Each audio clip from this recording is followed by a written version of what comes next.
Okay, so now again we are back. So I'm coming with the discussion of the brachial plexus. So brachial plexus is a very important topic, and it's very important that we should know the details of the brachial plexus. We should know how it is formed, and we should know what are the branches of the different parts of the brachial plexus. Brachial plexus and the nerves. If I talk about upper limb, these are the topics which definitely MCQs are going to come for your FMG examination. So आप सभी को, all of you should go through these topics in detail. So let's talk about this topic. So first thing is that you have to understand that where is the brachial plexus located, how it is formed. Okay. So when I am talking about the formation of brachial plexus, what do you mean by the term plexus? जब मैं word बोलती हूँ plexus, आप क्या समझते हो इस word से? It's a bunch of nerves, it's a group of a bunch of nerves which is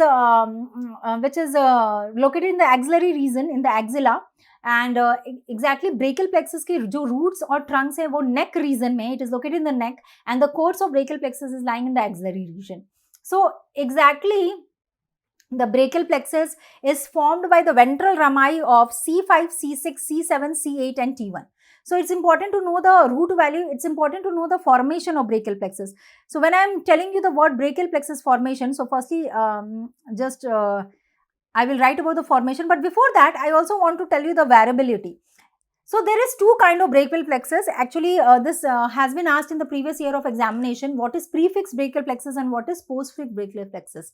तो बहुत सारे स्टूडेंट्स हैं जिनको ये दिक्कत आती है, they don't understand this. I would like to explain what is prefixed and what is postfixed. Most of the time, means approximately more than 90% of the cases, we have got the formation of brachial plexus via ventral rami of C5, C6, C7, C8 and T1. But when I am using the word prefix, it means the brachial plexus has taken the contribution from C4. The brachial plexus has taken the contribution from C4 and not from T2. And when I am talking about postfix, the brachial plexus has taken the contribution from T2. So this is the definition of prefix and postfix brachial plexus. Now, when I am using the word rami, so actually many of the students get confused with the word rami. So I just want you to give you an introduction of the neuroanatomy. With that you can understand. Can you see this is the cut section of the spinal cord? Inner gray matter has been shown with the horns, the ventral and dorsal horns has been visualized here. And we know that from the gray matter, the ventral root and the dorsal root of the spinal nerves arise, and together they joins to form the spinal nerve. So always the spinal nerve will be of mixed variety. This spinal nerves again divides into ventral and dorsal ramus. The ventral ramus goes anteriorly and the dorsal ramus will go posteriorly. So the formation of brachial plexus is via ventral or anterior ramus of the spinal nerves. Which spinal nerves? C5, C6, C7, C8 and T1. So that is the formation of brachial plexus. So please write down brachial plexus formation. Okay, please write down brachial plexus formation. Brachial plex is formed by the ventral rami of C5, C6, C7, C8 and T1. Okay, now there are two kinds of brachial plexus, the postfixed and the prefixed. So we have already talked about postfixed and prefixed. So when I am using the word prefixed, it means the contribution has taken from C4 nerve root, and when I talked about postfixed brachial plexus, the contribution has taken from T2 nerve root. So this is not always, but at times it can be prefixed or postfixed brachial plexus. Now, now let's understand the 5 major components of brachial plexus. When I am using the word component, it means the parts of brachial plexus. So if I am using the word C5, C6, C7, C8 and T1, it means the ventral rami of these nerves are forming the root of brachial plexus. Now what happens? So nerve root is the one component, trunk. Then the next comes the trunk. So when I am using the word trunk, it means C5 and C6 will join to form the upper trunk, C7 alone will form the middle trunk, and C8 and T1 will join to form the lower trunk. Each of this trunk will divide into anterior and posterior division, and then it will join to form the cords, and we have to know the branches of each part of the brachial plexus. There is a very simple diagram. Actually, this is a schematic diagram just to make you understand how the formation of brachial plexus takes place. So this diagram is very easy for you to understand. So just concentrate on this image. So when you see this diagram, you can understand the formation of brachial plexus. So I have used systematically different colors so that you can understand. So you can see here, there is written, so just to use this, this is actually C5, this is actually C6, C7, C8 and T1. So this is how the brachial plexus form. So this is forming the root of brachial plexus. So this part is the root of brachial plexus. Now what I told you, the C5 and the C6 will join to form the UT, means upper trunk. C7 alone will form the middle trunk of brachial plexus, and C8 and T1 will join to form the lower trunk of brachial plexus. Got it? Will join to form the lower trunk of brachial. Is it clear? Now just see here, when I am talking about upper trunk, each of this trunk now divides into, so you can use this blue color for anterior. So this blue color is designating the anterior division. Now the individual trunks, upper, middle and the lower trunk, will again divide into anterior and posterior division. So that means this is the trunk, this is the division, and this is the cords of brachial plexus being formed. Now each of the trunk will divide. In blue color it is shown the anterior division, and in yellow color we are seeing the posterior divisions. Now see this image, what you can understand, the anterior division of, just see here, the anterior division of upper trunk, the anterior division of middle trunk, both of it will join to form the lateral cord. See this image, the anterior trunk of upper and the middle trunk will join to form the lateral cord. The anterior trunk of the lower trunk alone will form the medial cord. So you can see the anterior trunk of the lower trunk alone will form the medial cord, and the posterior division of all the three trunks, upper, lower, middle, together will lead to the formation of posterior cord of brachial plexus. So this is how the cords of brachial plexus is formed.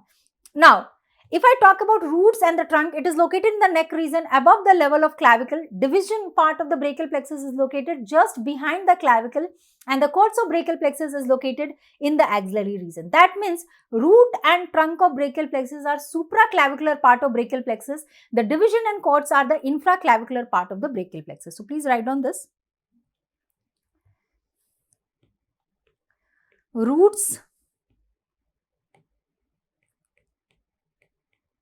and trunks. Roots and trunks of brachial plexus are supraclavicular part of brachial plexus. Now, division and cords of brachial plexus are infraclavicular part of brachial plexus,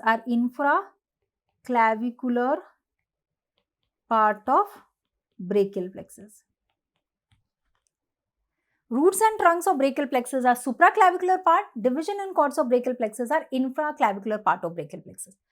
Done with this, now let's talk about the branches. So, actually, I would like to tell you a small story if you want to understand the branches of brachial plexus. So, this we can understand via an example of a story. Branches from the roots and the branches from, so we have to now understand branches from the different segments of brachial plexus, branches from the each component of brachial plexus. We have to know the branches from the root of brachial plexus, we have to know the branches from the upper trunk of brachial plexus, we have to know the branches from the lateral cord, medial cord and posterior cord of brachial plexus. So for that, I would just enlarge this image, and when I enlarge this image, you can see here, we have got C5, C6, C7. So what is the C5? So this is C5, this is C6, this is C7, this is C8 and this is T1. So these are the roots of brachial plexus, and from roots of the brachial plexus we have got two branches. One is dorsal scapular nerve and the other is long thoracic nerve. So these are the two branches from the root of brachial plexus, dorsal scapular nerve and long thoracic nerve.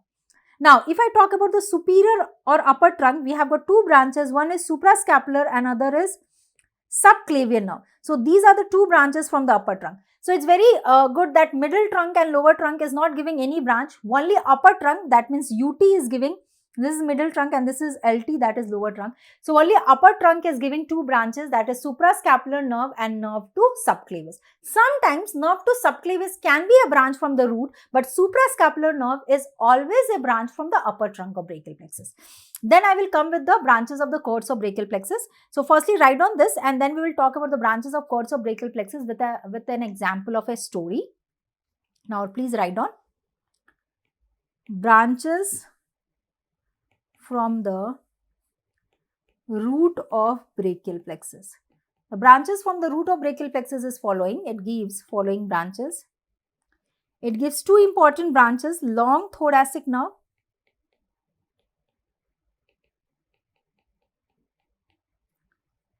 which is also called as, the other name is, it is also called as nerve to serratus anterior. It is also called as nerve to serratus anterior. It is also called as Bell's nerve. And the root value is C5, C6 and C7. The other branch from the root of brachial plexus is dorsal scapular nerve. The dorsal scapular nerve root value is C5. The dorsal scapular nerve root value is C5.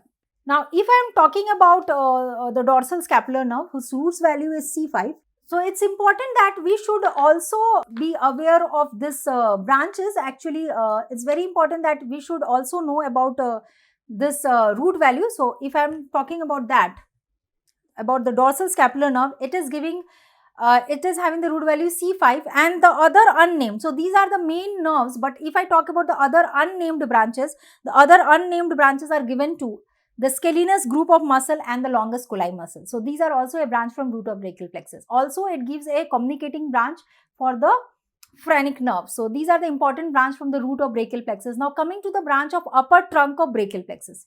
Talking about the branch of upper trunk of brachial plexus. So, upper trunk of brachial plexus is giving following branch. From the upper trunk of brachial plexus. The upper trunk of brachial plexus is giving following two branches. One is suprascapular nerve with having the root value C5 and C6 and other is nerve to subclavis. Again the root value is C5 and C6. Again the root value is C5 and C6. These two are the branches from the upper trunk of brachial plexus. Upper trunk of brachial plexus. Now, now talking about the branches of the cords of brachial plexus. So, how many cords the brachial plexus is having? We are knowing that the cords of brachial plexus, we have got lateral cord, we have got posterior cord and we have got medial cord. So, for understanding the branches of the cords of brachial plexus, it is important to know one story. Actually, for example, if we want to apply a leaf, okay. For example, I can take a case of yours only. You are studying in a medical college and you want to apply a leave, but you know that leaves are not easily available. So, you will make a story, you will tell that you will apply a medical leave. So, whenever you apply a medical leave, it's definite that you are going to have that leave, okay. Nobody tells that if you are ill, so you have to come for the session or class. So, you will tell medical leave 2. How many medical leaves you have applied? You have applied 2 medical leaves. How many? 2 medical leaves. So, medical leave 2, that means ML2, that means ML2, medical leave 2 means ML2, okay, medical leave 2 means ML2. Now, here M stands for musculocutaneous nerve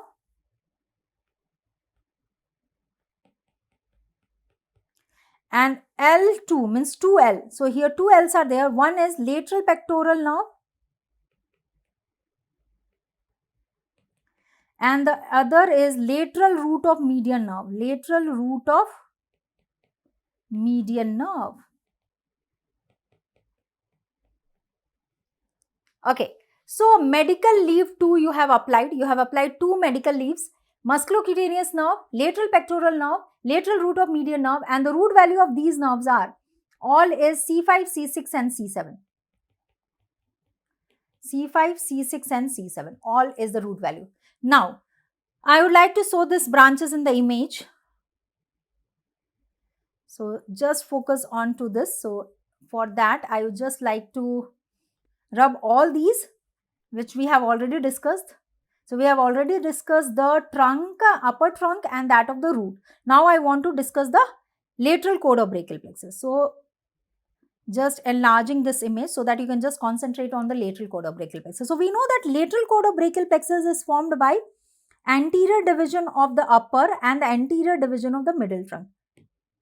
So this is the lateral chord of brachial plexus, and this lateral chord of brachial plexus is giving three branches. One is musculocutaneous nerve, the other is this one, that is the lateral root of median nerve. So you can see this is the median nerve and its lateral part, median nerve lateral part is formed by the lateral chord of brachial plexus, and one more nerve is there which is not shown here, the third one, that is LPN, that is lateral pectoral nerve.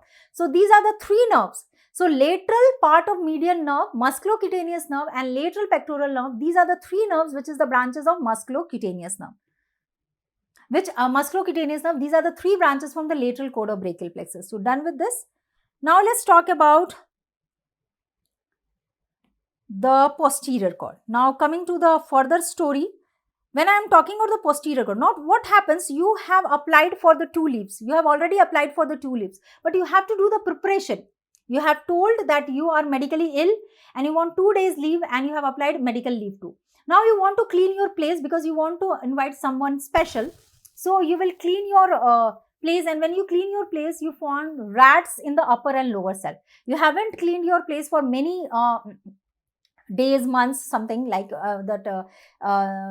good neat and clean you have not done, but you are going for that. So you will see that 1 or 2 rats are there, and you found rats in the upper and lower cell when you were doing the cleaning. So let's talk about the branches. So RAT, rats in the upper self, US and lower self.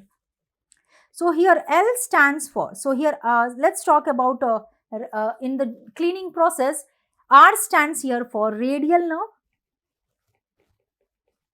A stands for axillary nerve, T stands for thoracodorsal nerve, U for upper subscapular nerve, U for upper subscapular nerve,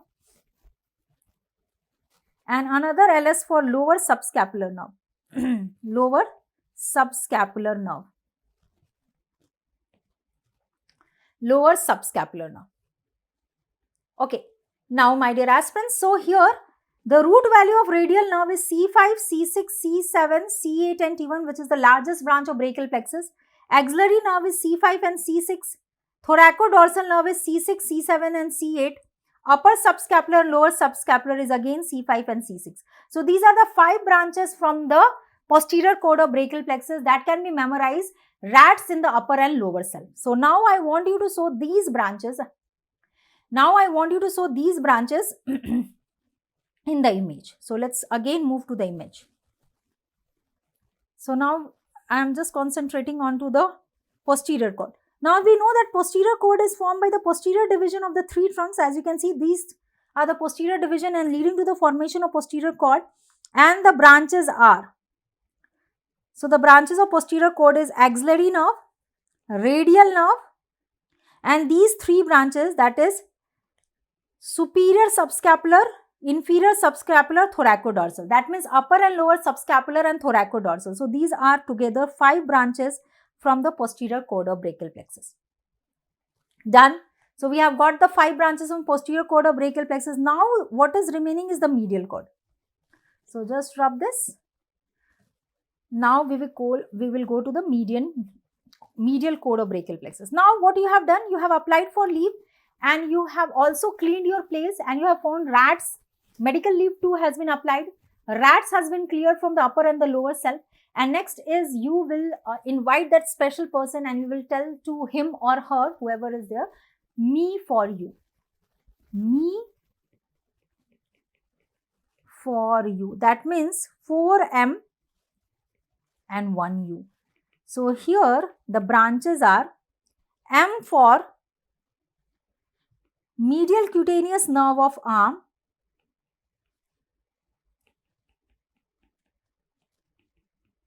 another M for medial cutaneous nerve of forearm, medial cutaneous nerve of forearm, another M for medial root of median nerve, another M for medial pectoral nerve,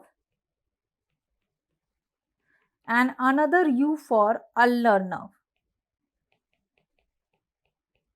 So these are the branches from the medial cord of brachial plexus. Please note down the root value. The root value is C8 and T1.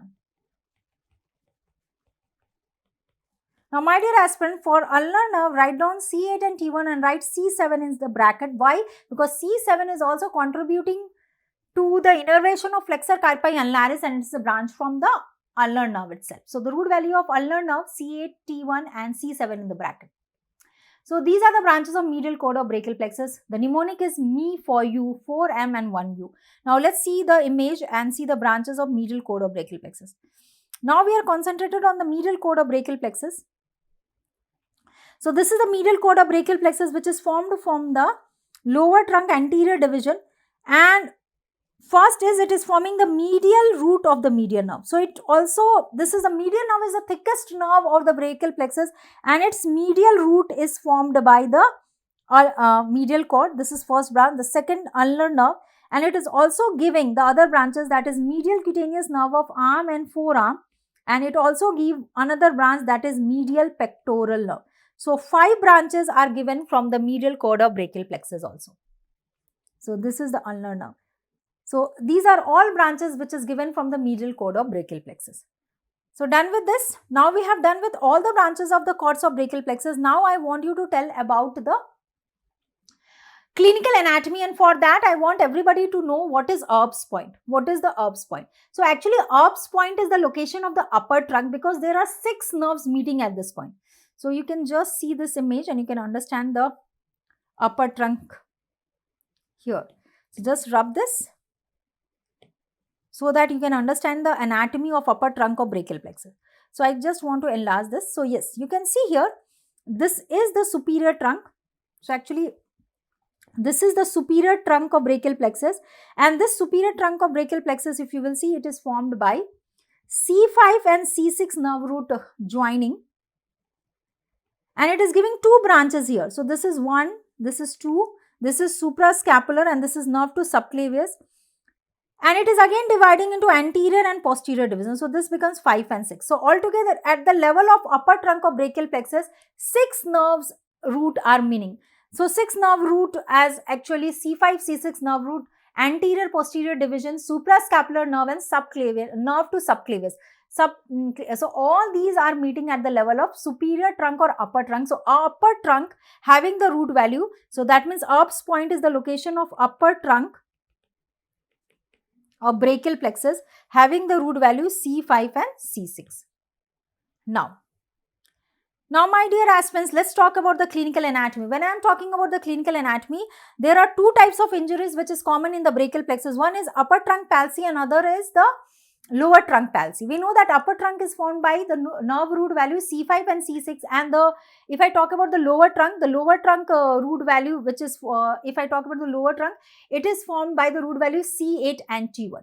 Now, in cases of injuries like birth injuries, when there is excessive increase in the angulation between the head and the shoulder. So, if there is when the head is pulled out through the birth canal and there is excessive increase in the angulation between the head and the shoulder, that is the birth injury. Other mode of injury is somebody is falling from height, and when he or she strikes the ground, he or she strikes on the shoulder, as you can see in the image. So, fall on the shoulder, excessive angulation between the head and the shoulder, these are the reason where upper trunk of brachial plexus having the root value C5 and C6 is injured. So, the other name of upper trunk palsy is Erb's-Duchenne paralysis. It is called as Erb's-Duchenne paralysis.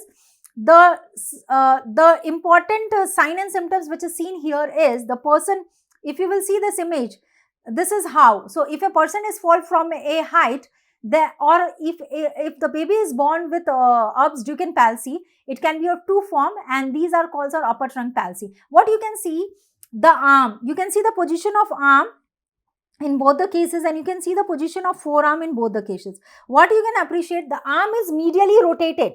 The arm is adducted and medially rotated. As you can see, it is towards the midline, it is adducted and medially rotated, and the forearm is extended and pronated. The forearm is extended and pronated. It's the pronated position. It appears that somebody is asking money from behind. So it is called as policeman, traffic police tip deformity or waiter tip deformity. So the position of arm and forearm is very important for you to note down. So please note down.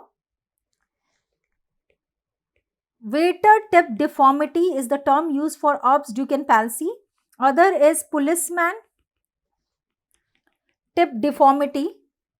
And in this case, the arm is medially rotated and adducted. The forearm is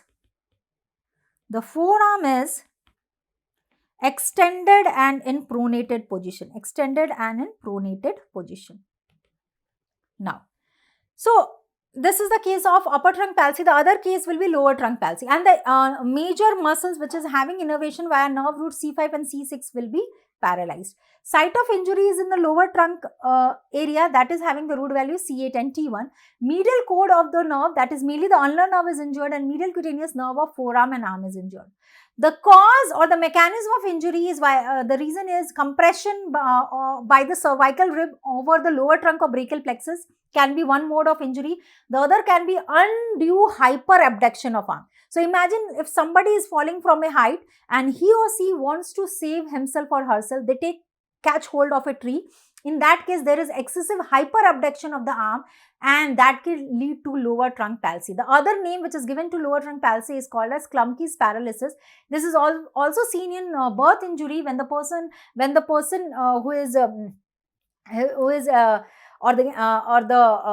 doctor who is performing the vaginal delivery in breech presentation at times can lead to lower trunk palsies.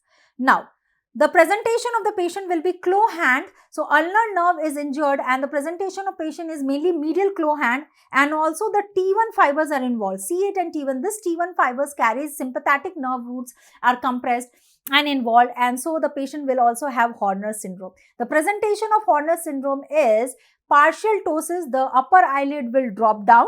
There will be meiosis, constriction of pupil, and hydrosis and ophthalmos. So these are all features of Horner syndrome because sympathetic fibers passing via T1 is involved.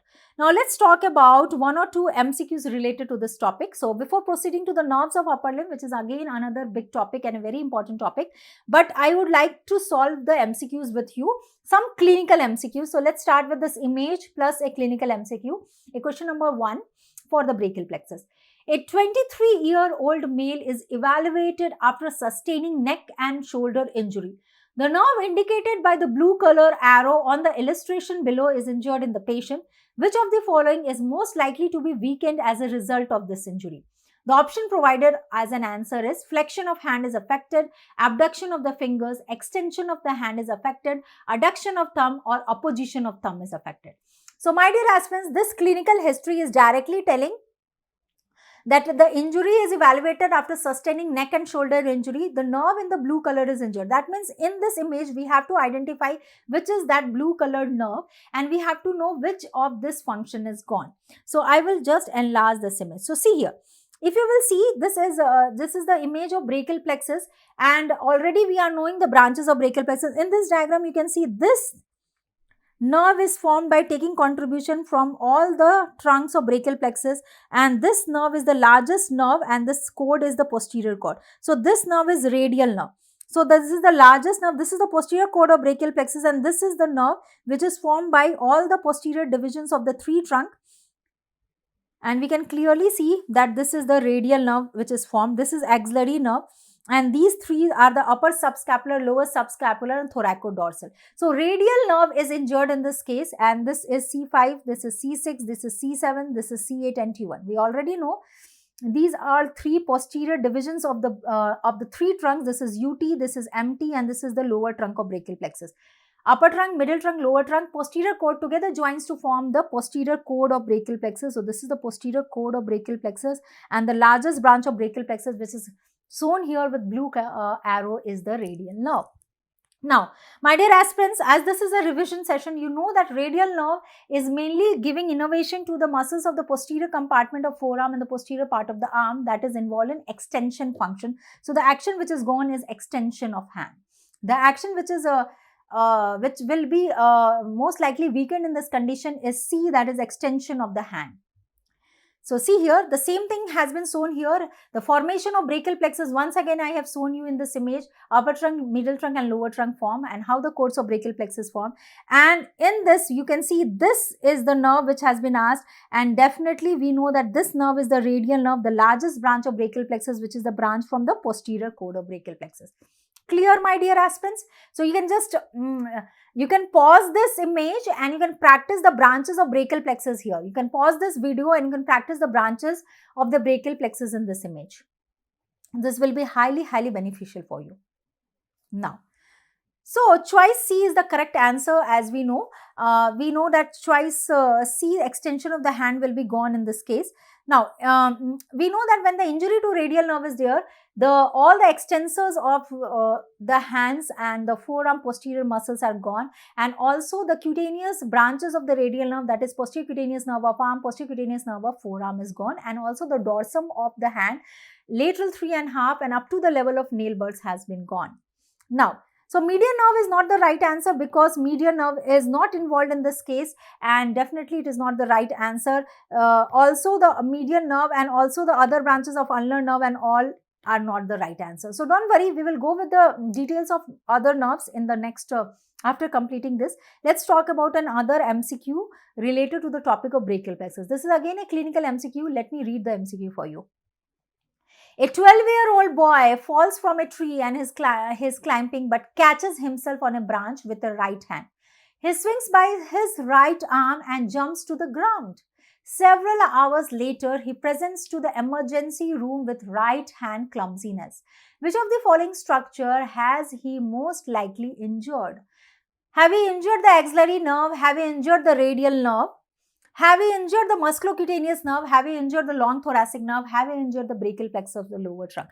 So, the key words which is important for us to note down in this image, in this MCQ, clinical MCQ, is that the mode of injury, 12-year-old boy is falling from a height and to save himself or herself, he is or she is holding a catch hold of a tree.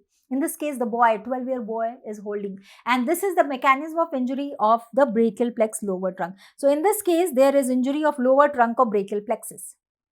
So, definitely this is a case of Klumpke's paralysis, and we already know the reason will be the cause of injury is undue abduction of arm while the person is holding something with the hand during a fall from a height. So, definitely the cause of injury is about the injury of lower trunk of brachial plexus. The root value involved is C8 and T1, and the patient, this is the image which is shown, which is the mechanism. So, you can see the lesion of brachial plexus, lower trunk being involved.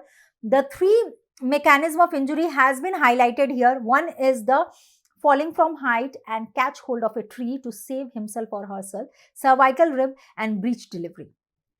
So, the symptoms will be claw hand, medial claw hand will be there, Klumpke's paralysis and medial claw hand is there. Also, the interossei muscles of the hand will be paralyzed, Foreman sign will be positive.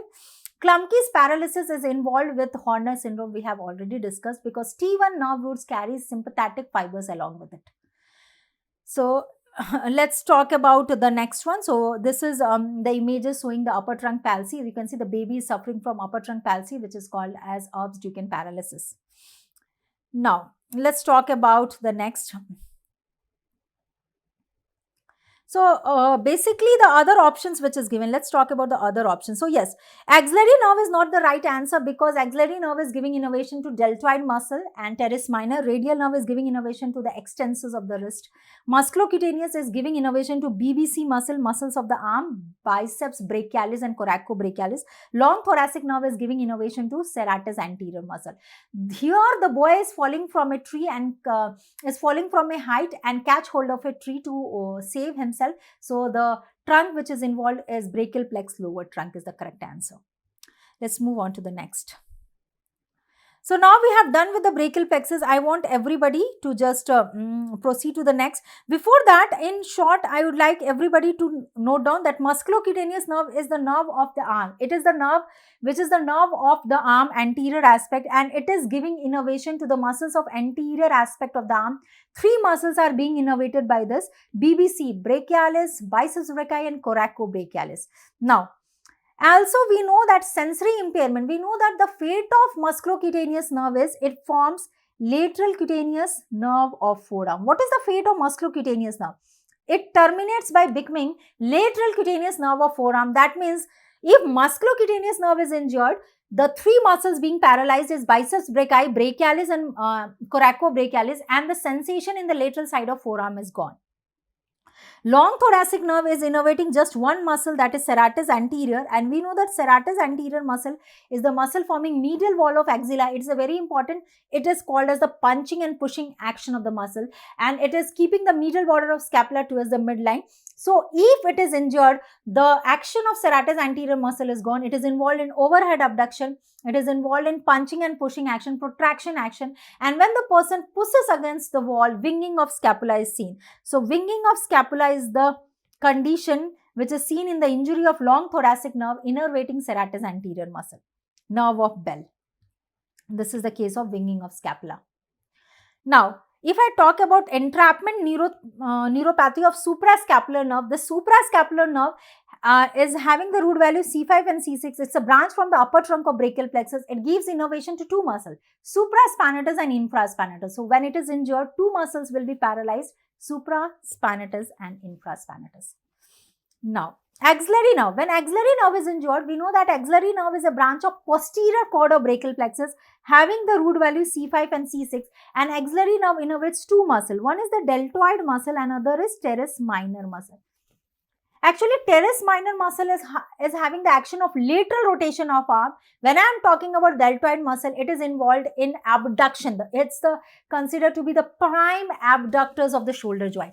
That means there will be paralysis of the deltoid muscle. So the action of deltoid muscle gone. That is the action of the deltoid muscle is gone. That is the prime abductors of the shoulder joints, and finally it will lead to muscle atrophy of deltoid muscle, and the sensation in the distribution, the cutaneous, that is the sensation over the skin over deltoid will also be gone in the lesion of axillary nerve.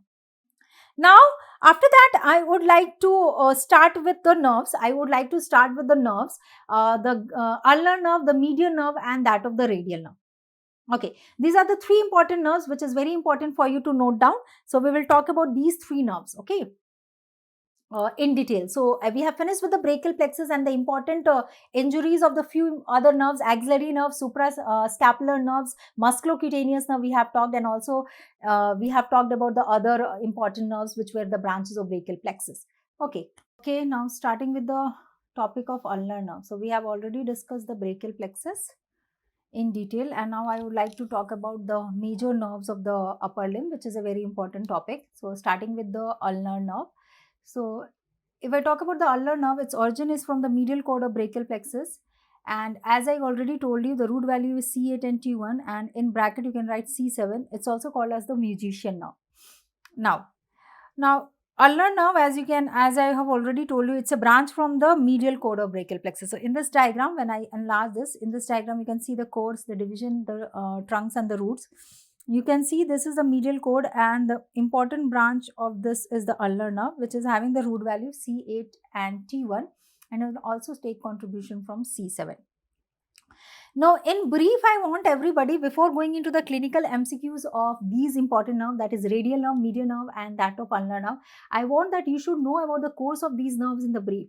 So, where is this nerve formed? So, when I talk about ulnar nerve, it is formed in the axilla, it runs on the medial side of the axillary artery, and it is passing in between the artery and the vein. So, exact location of ulnar nerve is traversing between the axillary artery and axillary vein. Where it is formed? Formed in the axilla, and in the origin point, it's running medial to the axillary artery. Thereafter, the location of ulnar nerve is between the axillary artery and axillary vein. If I talk about the location of the ulnar nerve in the arm, the ulnar nerve is located medial to brachial artery till the level of the middle. Thereafter, the ulnar nerve pierces the intermuscular septum and enters the posterior compartment. So that means from the front or the anterior aspect, it enters the posterior compartment. So you can clearly see the ulnar nerve is here. So it's here you can clearly see the ulnar nerve is piercing the medial intermuscular septum as shown in the diagram. After that, the nerve will come, the ulnar nerve will come in the posterior aspect, and here you can see, if I just talk about this nerve, I am just enlarging this, you can see this is the ulnar nerve, and ulnar nerve is crossing the medial epicondyle posteriorly. So you can see exactly ulnar nerve is located onto the medial epicondyle of the humerus bone. After that, if I talk about the location of ulnar nerve at the level of the elbow, it lies in the groove between the dorsal aspect of medial epicondyle. If you want to be more precise, an exact location of ulnar nerve on the elbow level, it is located between the medial epicondyle and the olecranon process of the ulna. Now, so here the ulnar nerve is traversing in the elbow and passing between the medial epicondyle and olecranon process of ulna. Thereafter, the ulnar nerve has to come to the forearm anterior aspect. So it will traverse between the two heads of flexor carpi ulnaris. The ulnar nerve thereafter traverses between the two heads of flexor carpi ulnaris, that is between the humeral and ulnar head, and it lies superficial to the posterior oblique part of ulnar collateral ligament. Thereafter, the ulnar nerve is traversing towards the medial side of forearm. Now, here in this diagram, you can appreciate the location of ulnar nerve, and this has been also asked as an MCQ, that ulnar nerve reaches the forearm by passing between the two heads of which muscle? The answer is flexor carpi ulnaris. Ulnar nerve is passing between, as shown in the image, between the humeral head and ulnar head of flexor carpi ulnaris. After that, it rests on the flexor digitorum profundus. So exactly it is passing between the plane of flexor carpi. It is traversing between the two heads of flexor carpi ulnaris, and then it rests over flexor digitorum profundus. So only it gives innervation to the medial half of flexor digitorum profundus. Thereafter, it gives palmar, cutaneous and dorsal branches. Now, one more important location is very important. When ulnar nerve reaches the level of the wrist, it passes superficial to flexor retinaculum to innervate the structures or intrinsic muscles of the hand. So basically, ulnar nerve is called as a magician nerve because it innervates the small muscles of the hand, intrinsic muscles of the hand, and it is actually giving it innervates two muscles in the forearm. It gives no innervation of any muscles in the arm. It innervates two muscles in the forearm, flexor carpi ulnaris and the medial half of flexor digitorum profundus. Ulnar nerve is located lateral to pisiform and medial to hook of Hammett. That means it is traversing between the hook of Hammett and that of pisiform. In this relation, ulnar artery is located lateral to ulnar nerve, and this is the location of ulnar nerve in Guyon's canal. In the wrist level, the ulnar nerve is located in Guyon's canal. Okay. So, one more important location is important, that ulnar artery traverses and reaches the hand passing superficial to flexor retinaculum. So, you can see here actually Guyon's canal is the location through which it is passing. So, Guyon's canal is covered by superficial slip of the flexor retinaculum, that is called as volar carpal ligament, and Guyon's canal is exactly located between the hook of Hammett and pisiform bone. Ulnar nerve and ulnar artery, two structures, traverses through the Guyon's canal superficial to flexor retinaculum. Ulnar canal or Guyon's canal is a longitudinal canal in the wrist that allow the passage of ulnar artery and ulnar nerve into the hand. Now, if you want to know more about the Guyon's canal anatomy, Guyon's canal,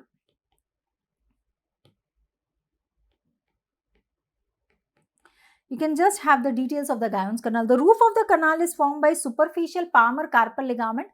The floor is formed by flexor retinaculum.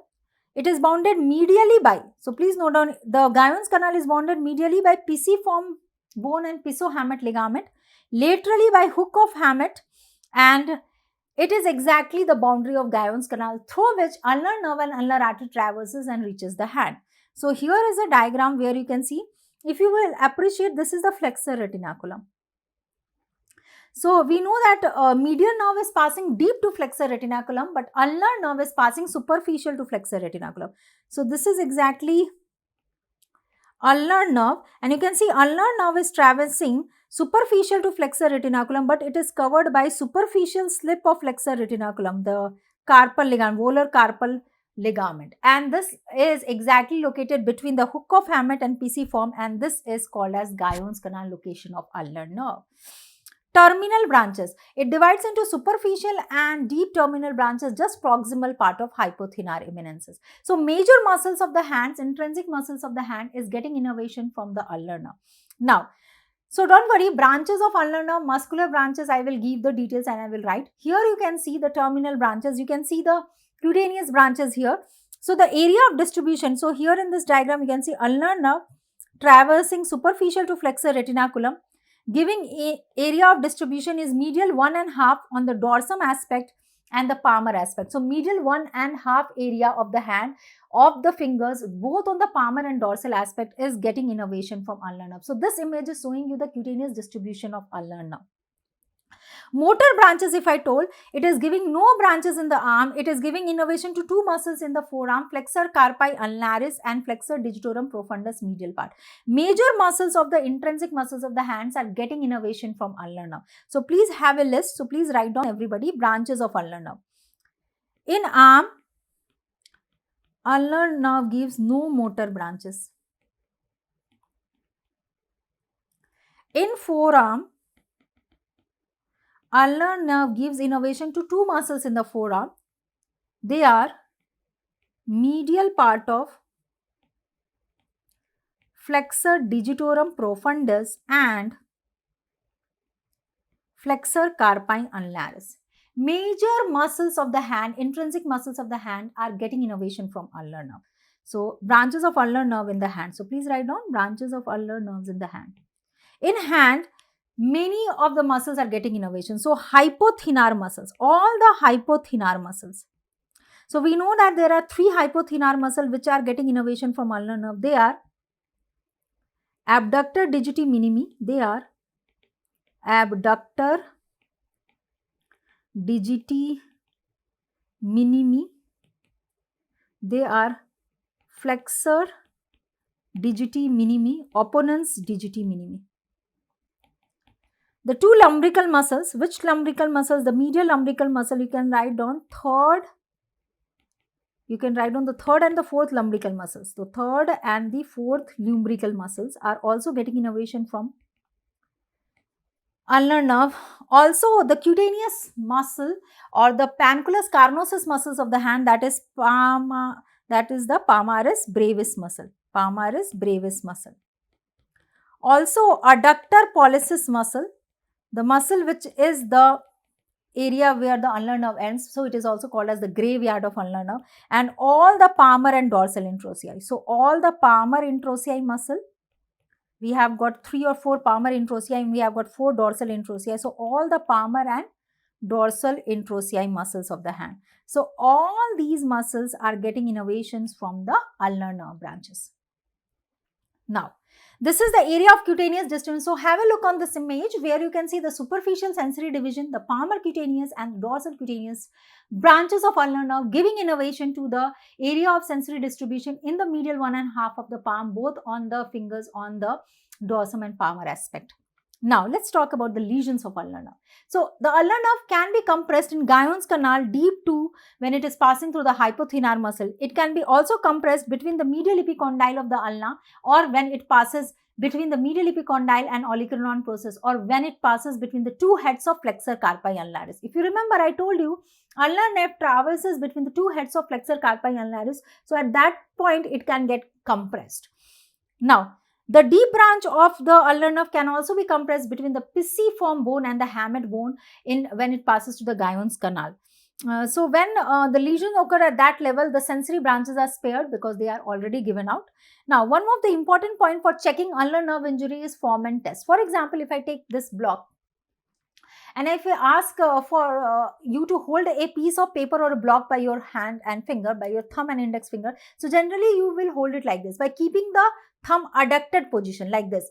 But here the adductor pollicis muscle is getting innervation from ulnar nerve, and adductor pollicis muscle is paralyzed. That means adduction of thumb is not possible. So, the thumb will be flexed.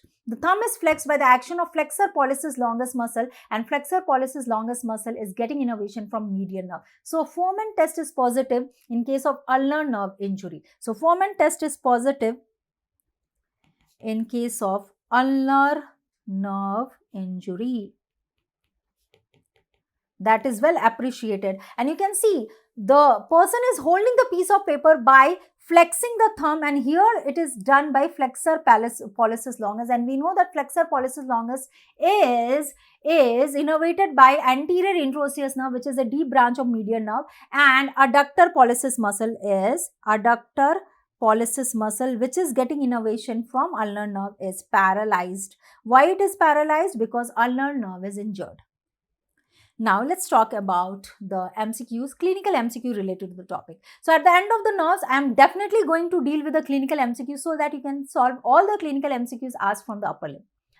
A 19-year-old female presents to your office complaining of right hand clumsiness.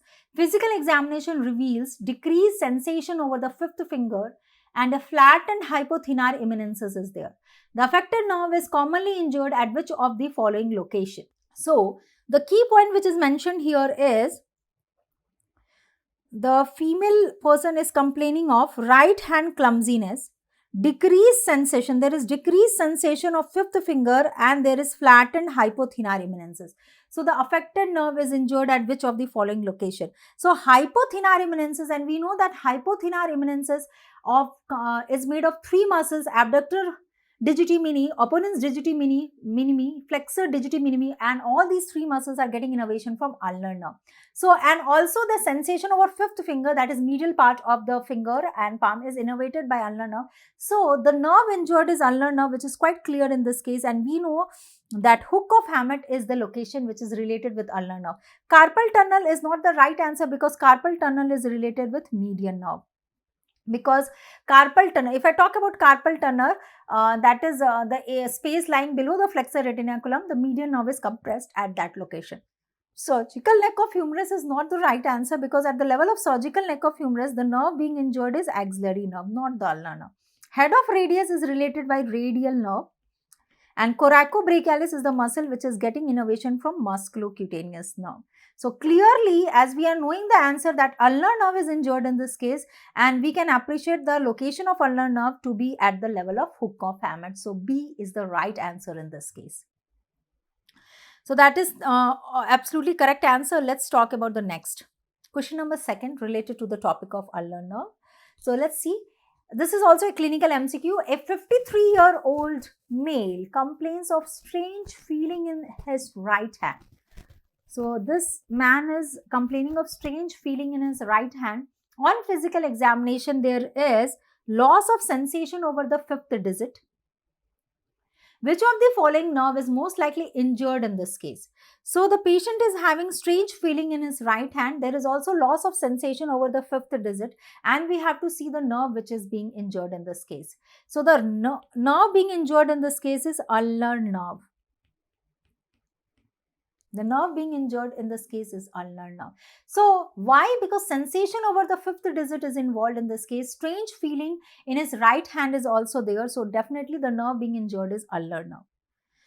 Now let's talk about the next nerve, that is median nerve. So if I talk about median nerve is the thickest nerve of the brachial plexus. Median nerve is the thickest nerve of the brachial plexus, and as we know, the radial nerve is the largest branch of brachial plexus. Same way, if I talk about median nerve, it's the thickest nerve of the brachial plexus. It is formed by it is having two roots, it's medial root and lateral root. If I talk about the medial root, as you know, it is a branch of medial cord of brachial plexus. If I talk about the lateral root, you are knowing it is the branch of lateral cord of brachial plexus.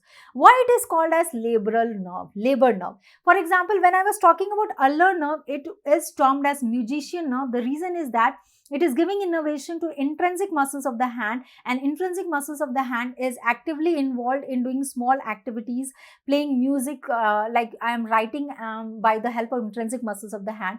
Labor nerve means the big activity done like digging of road or picking a heavy object, that is done by the muscles of forearm, and flexor muscles of the forearm is mainly innervated by median nerve. So median nerve is called as labor nerve. It's the thickest nerve of the brachial plexus.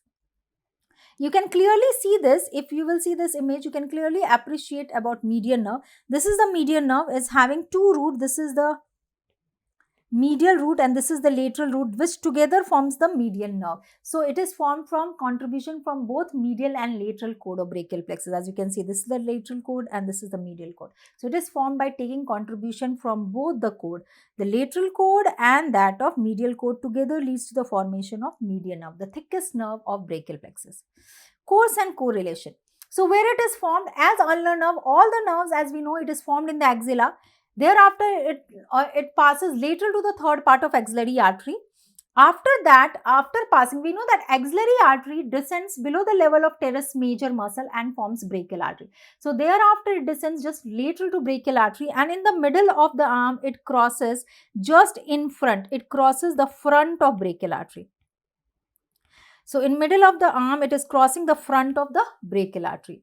Now, relation in the cubital fossa. When I am talking about the relation in the cubital fossa about the median nerve is the medial most structure in the cubital fossa. We know that there are 4 structures in the cubital fossa, and we can memorize the structure of the cubital fossa as you pass from medial to lateral by a mnemonic MBBR. M for median nerve, another B for brachial artery, another B for biceps tendon, and R for radial nerve. So if you will see this image, let me slightly enlarge it. This is the level of cubital fossa.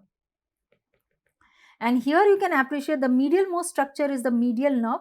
Then the second structure is the brachial artery. The third structure is biceps tendon.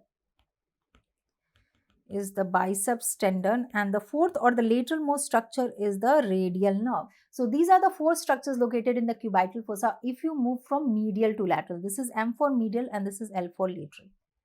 Now, thereafter, it passes behind the bicipital aponeurosis and it lies in front of brachialis. Brachialis is the muscle which is forming the floor of cubital fossa, and here it is running superficial to brachialis muscle. Now, it's also important for you to note down that median nerve is passing between 2 heads of pronator teres muscle. So, what is the course? If you remember the ulnar nerve, it was passing between the 2 heads of flexor carpi ulnaris, and when I am talking about median nerve, it is passing between the 2 heads of pronator teres muscle. Now, so I would like to show you this cadaveric image. When you see this cadaveric image, you can clearly see this is the median nerve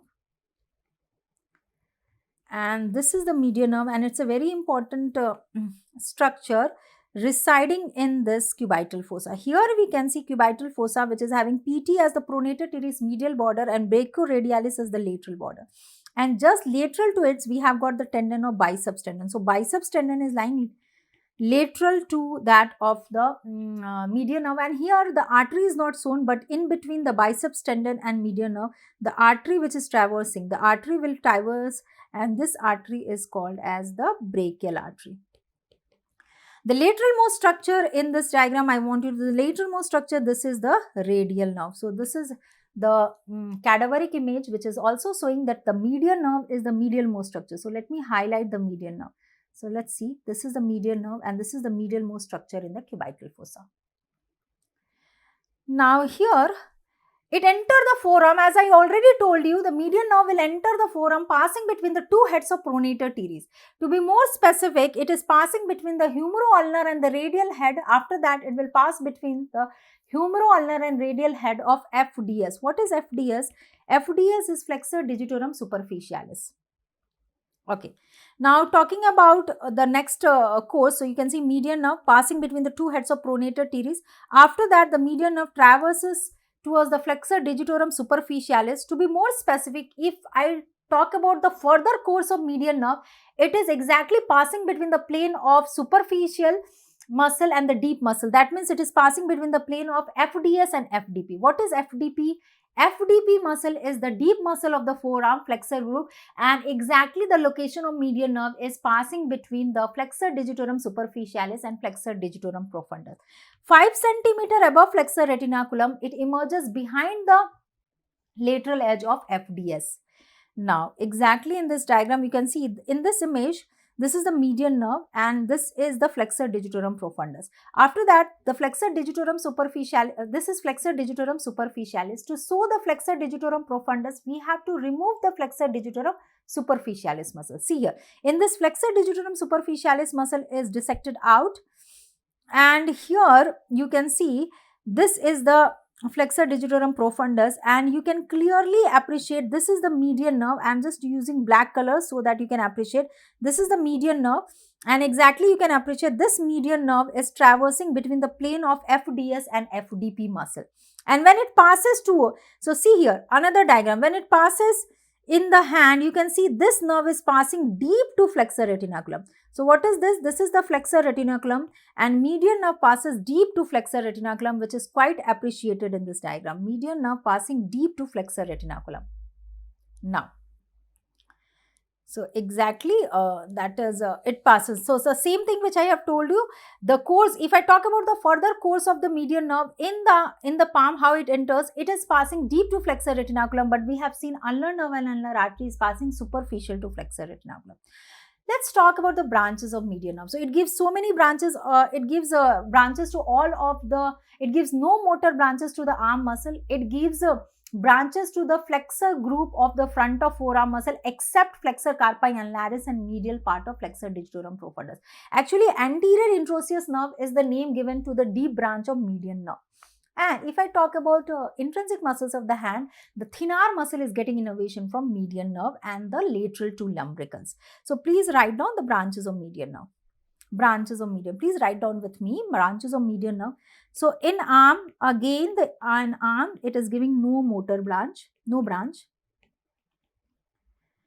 In forearm, so in forearm, it is giving innervation to all the muscles of flexor forearm except flexor carpi annularis and medial half of flexor digitorum profundus. Please write down the name of the muscle. The muscles are pronator teres, flexor carpi radialis, palmaris longus, I am writing in short form, flexor digitorum superficialis, medial half of, no, it is the lateral half, sorry, lateral half of flexor digitorum profundus, pronator quadratus and flexor pollicis longus. My dear aspirants, I would just write down these three muscles, FDP lateral half, pronator quadratus and flexor pollicis longus. These are the deep muscles of the forearm. So these three muscles are innervated by deep branch of median nerve. And deep branch of median nerve is called as, what is the name of deep branch of median nerve? The name of deep branch of median nerve is anterior introosseous nerve. Anterior introosseous nerve. It is called as anterior introosseous nerve. Now, branches of median nerve in the hand. So in the hand also it gives innervation to few muscles. The name of that muscles are, mainly it is giving innervation to thenar muscles. Thenar muscles. And the muscles are, so mainly the three thenar muscles, that is abductor pollicis brevis, flexor pollicis brevis,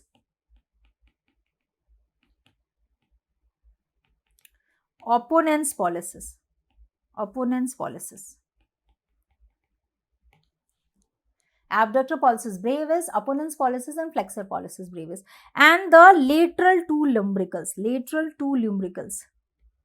Lateral two lumbricals means the first and that of the second lumbrical. So these are the muscles which is getting innervation from median nerve in the hand. So we can see that major muscles of the forearm is getting innervated by median nerve, flexor group. Now cutaneous distribution, if you will see, you can see this is the image showing anterior and posterior cutaneous distribution of the median nerve.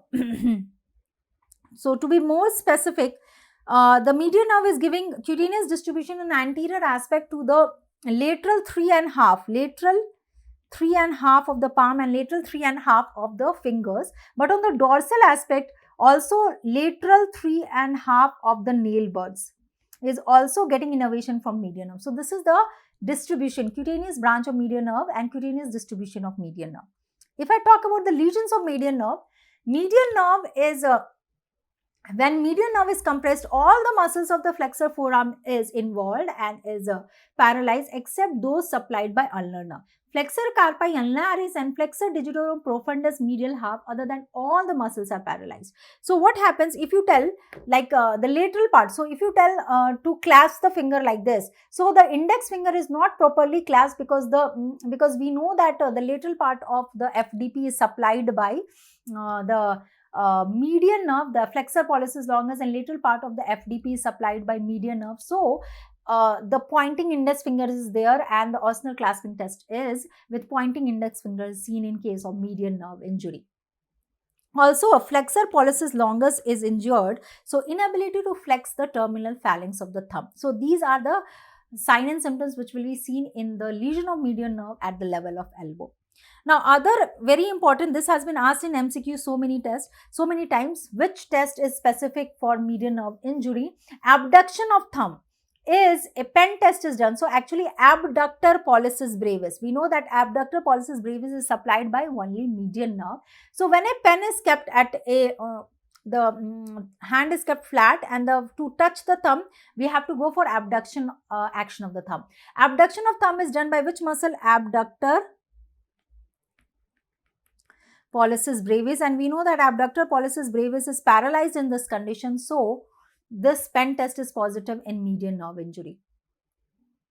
Now, lesions of median nerve. So, if median nerve is injured, there will be thenar eminences, there will be flattening of the thenar eminences, ape-like hand, abductor pollicis and opponent's pollicis will be paralyzed. Pen test is positive.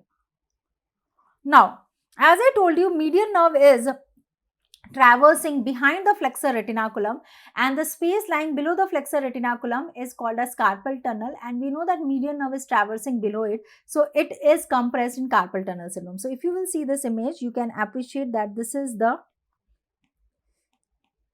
flexor retinaculum. We know that the other name of flexor retinaculum is transverse carpal ligament, and clearly you can see median nerve is traversing below it. So, that space is called that osseous tunnel which you are seeing, the space below transverse carpal ligament of flexor retinaculum is called as carpal tunnel, and median nerve is compressed in carpal tunnel in cases of increased fluid or increased compression in this space. So, the common reason of carpal tunnel syndrome is narrowing of the carpal tunnel, which is done in the cases of arthritic changes. RA means rheumatoid arthritis. In cases of anterior dislocation or complications of Colles fracture is there. In cases of soft tissue thickening, as in case of myxedema and acromegaly, edema, obesity and pregnancy. So, the median nerve is compressed below carpal tunnel, which is quite appreciable in this diagram. You can see this is the median nerve, and this structure which you are seeing superficial to it is the flexor retinaculum. Now, carpal tunnel, if I talk about the sign and symptoms, now we are knowing that carpal tunnel is the space which is lying below the flexor retinaculum. So, the compression of median nerve taking place in the carpal tunnel will lead to the compression of median nerve, and the syndrome is called as carpal tunnel syndrome. The person will have pain, paresthesia, picking sensations in the distribution of median nerve, that is lateral 3.5 of the digit and palm.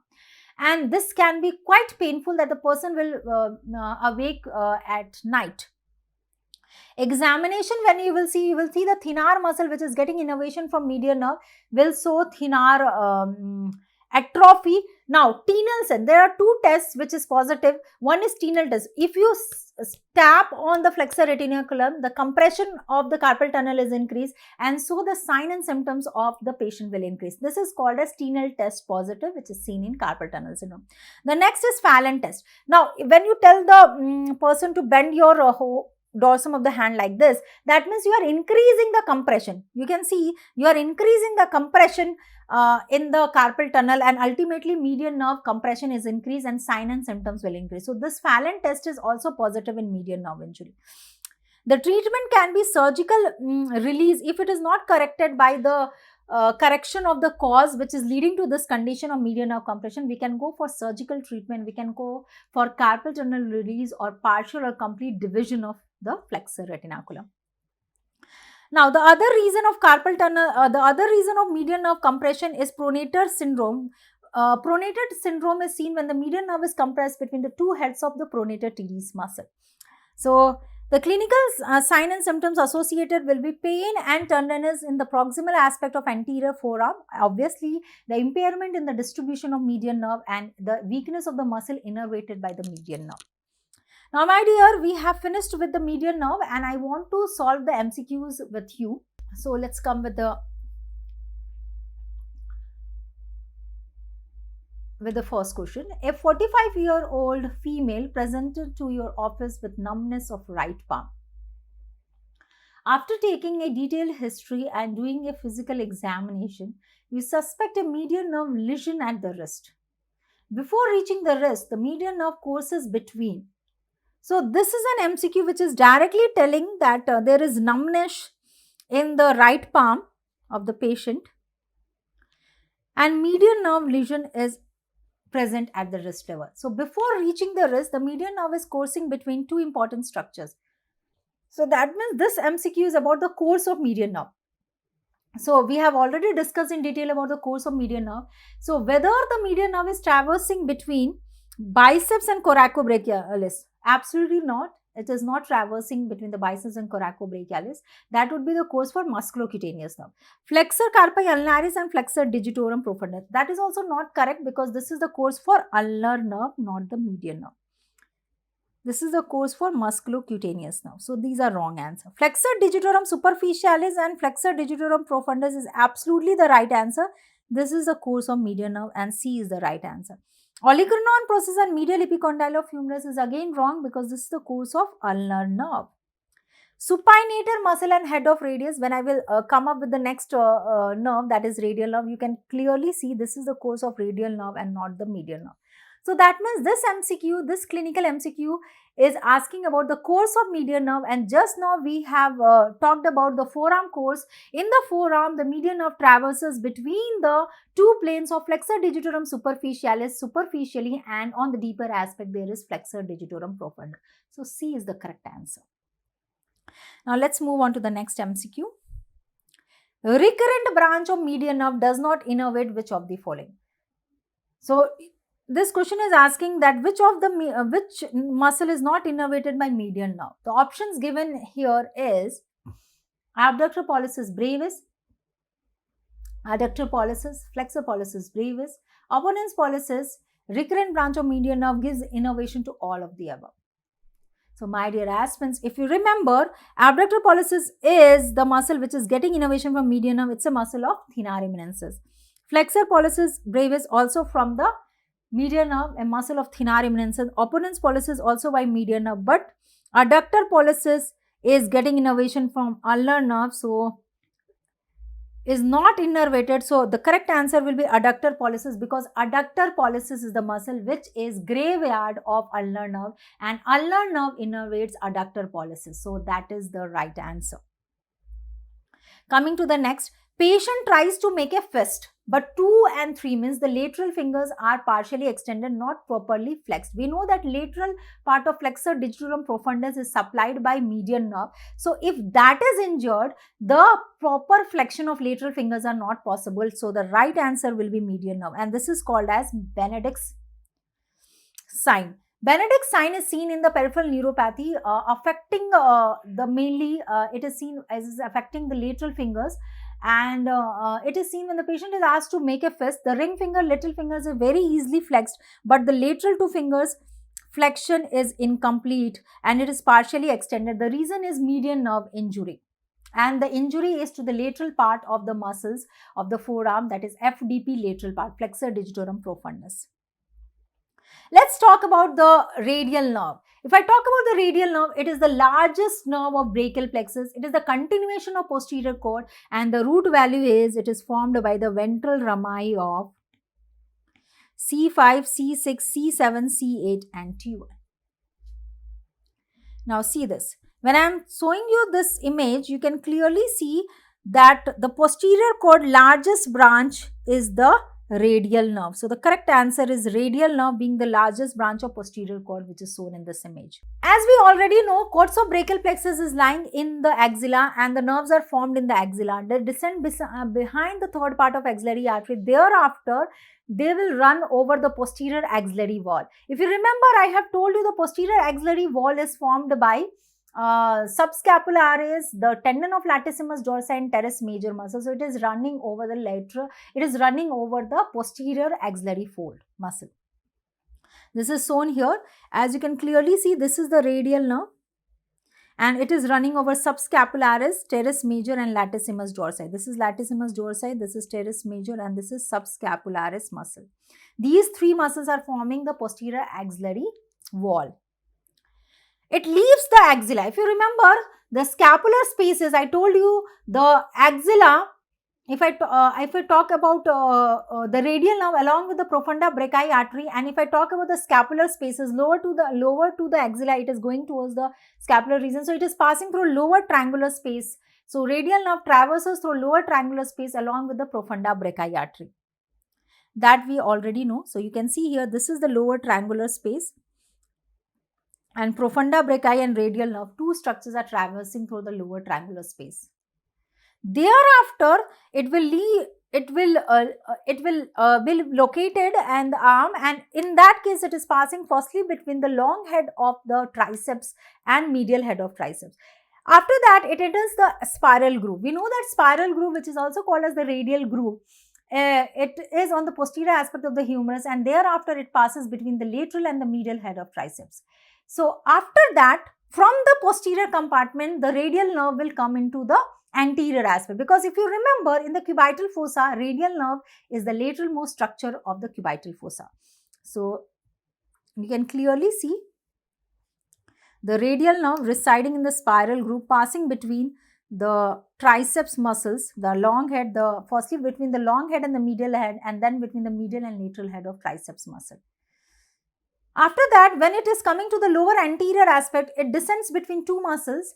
It will, from the posterior compartment, it reaches the anterior part, and in that case, it gives innervation to brachialis muscle only. So only being a brachialis muscle, being a muscle of anterior aspect of the arm, it is also getting innervation from the radial nerve. So it traverses between the brachialis and brachioradialis muscle, and at that point, just anterior to lateral epicondyle, it gives two branches. One is superficial, another is posterior introosseous nerve.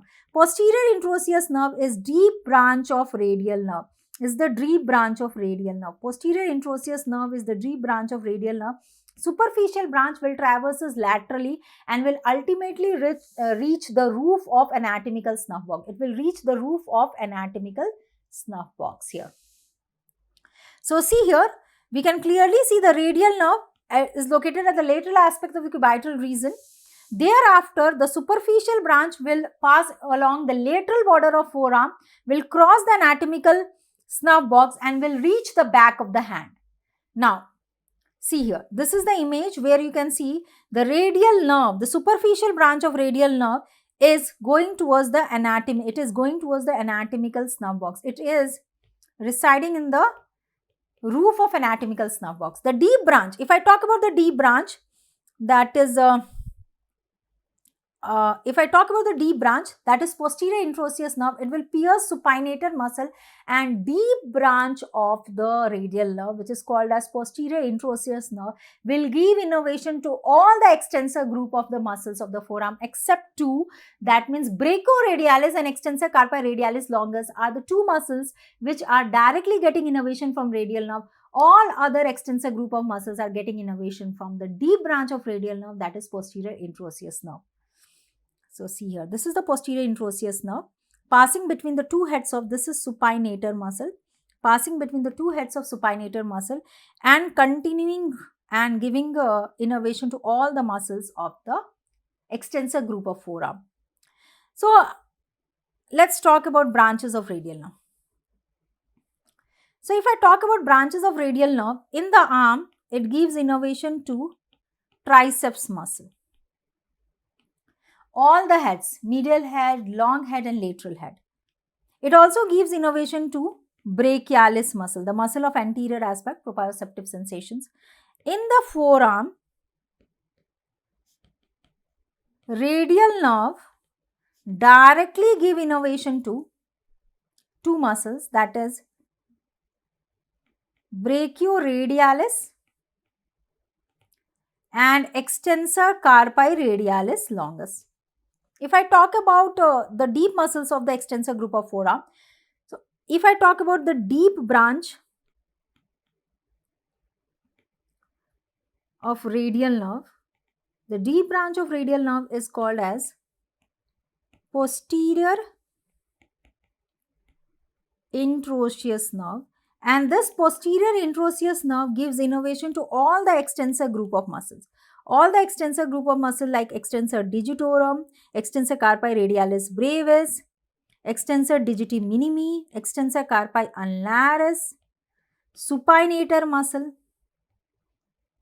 extensor indicis, abductor pollicis longus, extensor pollicis longus.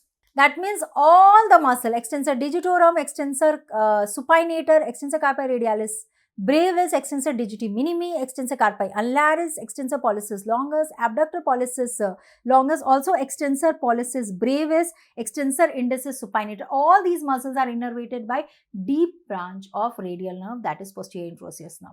In other words, you can say only extensor carpi radialis longus and brachioradialis are the two muscles which is innervated directly by radial nerve. Other than that, all the muscles are innervated by the deep branch of radial nerve, that is posterior introosseous nerve.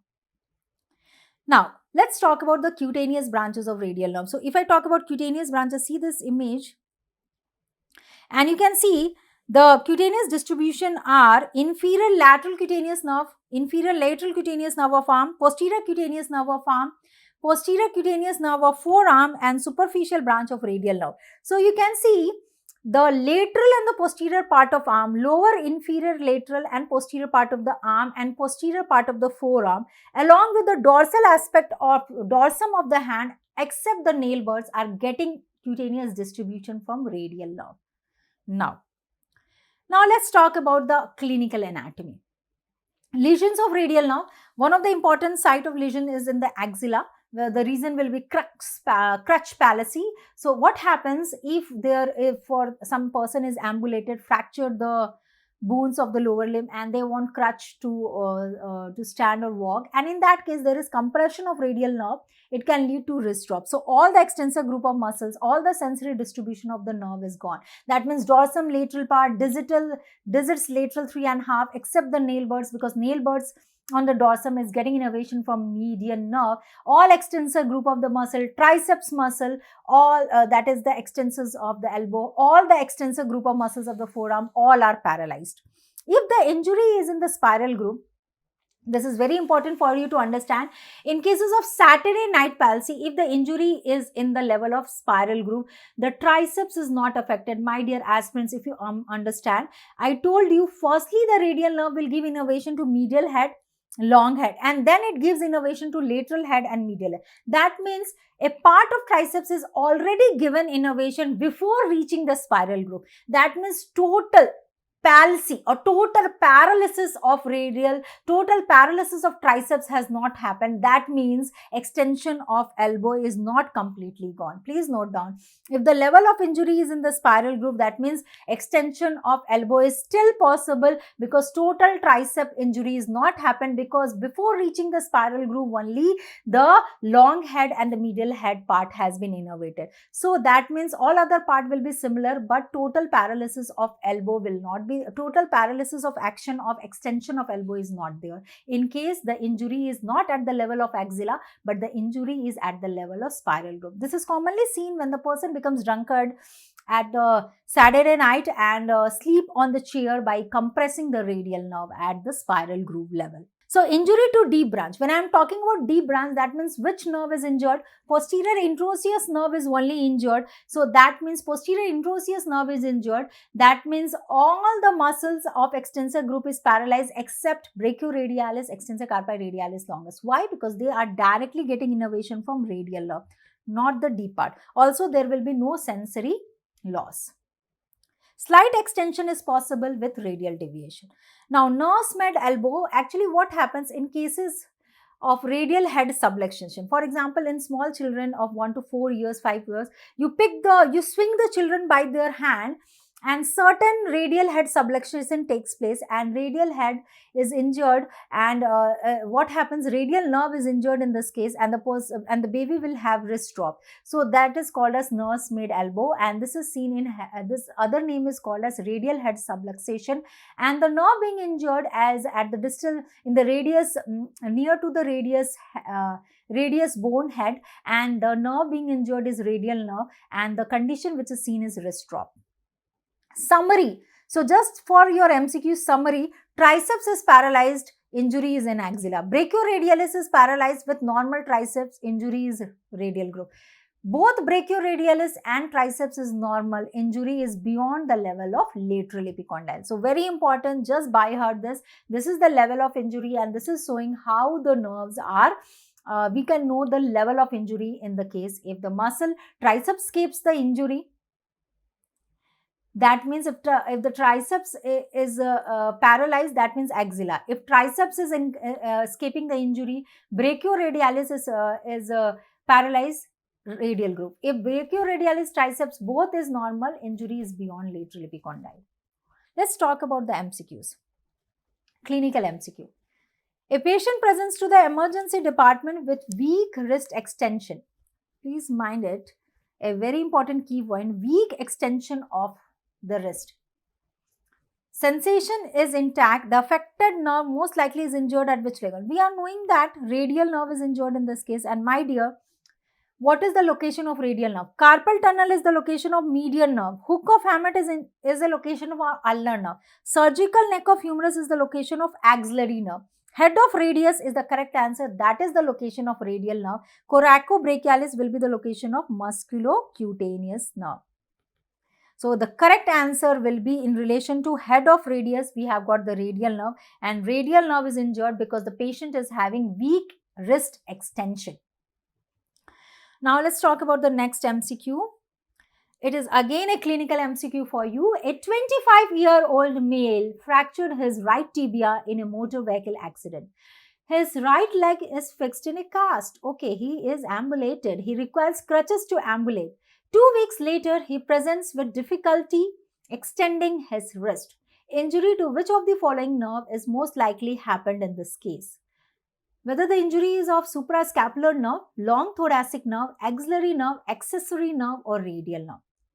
Now see here, the leg is fixed in cast and he wants the crutch to ambulate. Crutch palsy and the injury of radial nerve in the axilla is the case. So the right answer will be radial nerve.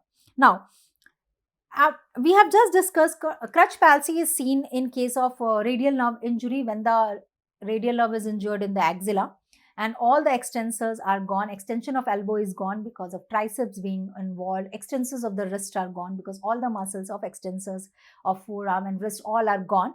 Now, suprascapular is not the right answer because in this case the muscle being injured will be supraspinatus and infraspinatus. Long thoracic nerve is wrong because in this case serratus anterior muscle will be injured.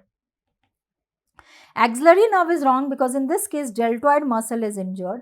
Accessory nerve is wrong because accessory nerve is giving innervation to two muscles, sternocleidomastoid and trapezius muscle. So as the history is talking about the injury to radial nerve, so radial nerve is the right answer. Let's talk about the next MCQ. Again a clinical MCQ, a 30-year-old man underwent excision of the right radial head. Following the surgery, the patient developed inability to extend the fingers and the thumb of the right hand. He did not have any sensory deficit. Which of the following is most likely the cause? No sensory deficit. The person is having no sensory deficit. The patient is having inability to extend the fingers and the thumb. So definitely the correct answer will be injury to posterior introosseous nerve. We know that posterior introosseous nerve is the deep branch of radial nerve and no sensory impairment, but the extension of fingers are involved and thumb is involved. That means extensor pollicis longus, extensor digitorum is not supplied by the posterior introosseous nerve. So A is the correct answer. Now talking about the correct pairing. So we have got 5 options and I will just want to read this for you. Flexor pollicis longus is paired with anterior introosseous nerve. Okay. flexor digitorum profundus with anterior introosseous nerve. The pairing of extensor carpi radialis longus is again done with the posterior introosseous nerve, brachioradialis by posterior introosseous nerve, abductor pollicis longus by anterior introosseous nerve. So we have to find out the correct match the following. In this case, flexor pollicis longus and anterior introosseous nerve is the correct answer. I will tell you why. If you remember, I told you flexor pollicis longus is the deep muscle of flexor forearm. And deep muscles of flexor forearm is supplied by deep branch of median nerve, and deep branch of median nerve is anterior introosseous nerve. So definitely the anterior introosseous nerve, flexor pollicis longus and anterior introosseous nerve is the correct pair and the right answer. Flexor digitorum profundus by anterior introosseous nerve is partially correct. If you remember, flexor digitorum profundus is an example of hybrid muscle. So it will get innervation from both the deep branch of median nerve and ulnar nerve. So ulnar nerve and median nerve both should be the correct answer. Extensor carpi radialis longus by posterior introosseous nerve is wrong because it is supplied by radial nerve directly, not the deep branch. Brachioradialis is also getting innervation by radial nerve directly, not the posterior introosseous nerve. Actually, all the muscles of extensor group except brachioradialis and extensor carpi radialis is getting innervation from radial nerve. Rest all extensor muscles are getting innervation from posterior introosseous nerve, the deep branch of radial nerve. Abductor pollicis longus is the muscle of extensor group of the forearm, so its innervation by will be posterior introosseous nerve, not anterior introosseous nerve. So some students get confused with B option, flexor digitorum profundus. The correct answer will be median nerve, deep branch, anterior introosseous nerve giving innervation to lateral part and medial part by ulnar nerve. So B is partially correct, but the fully correct answer will be A. Flexor pollicis longus innervated by anterior introosseous nerve. Okay, now let's talk about fifth.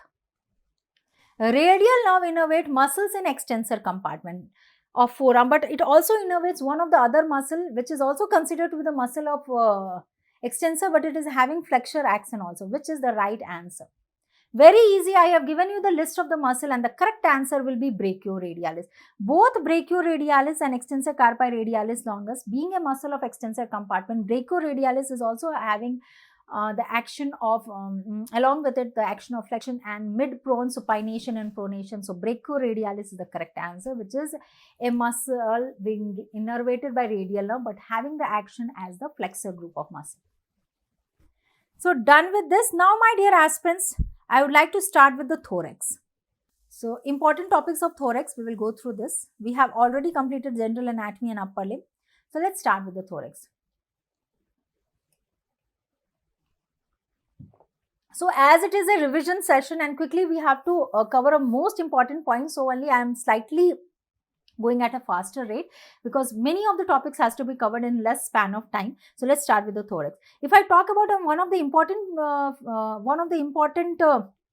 topic of the thorax is substance fascia. So, you have to know what is substance fascia, you have to know the attachment of substance fascia, and let's talk about substance fascia. So, in this diagram you can see this is the upper triangular wedge-shaped structure, pyramidal shape is the substance fascia, which is also called as suprapleural membrane. It is giving protection to the cervical pleura, which is covering the apical part of the lung.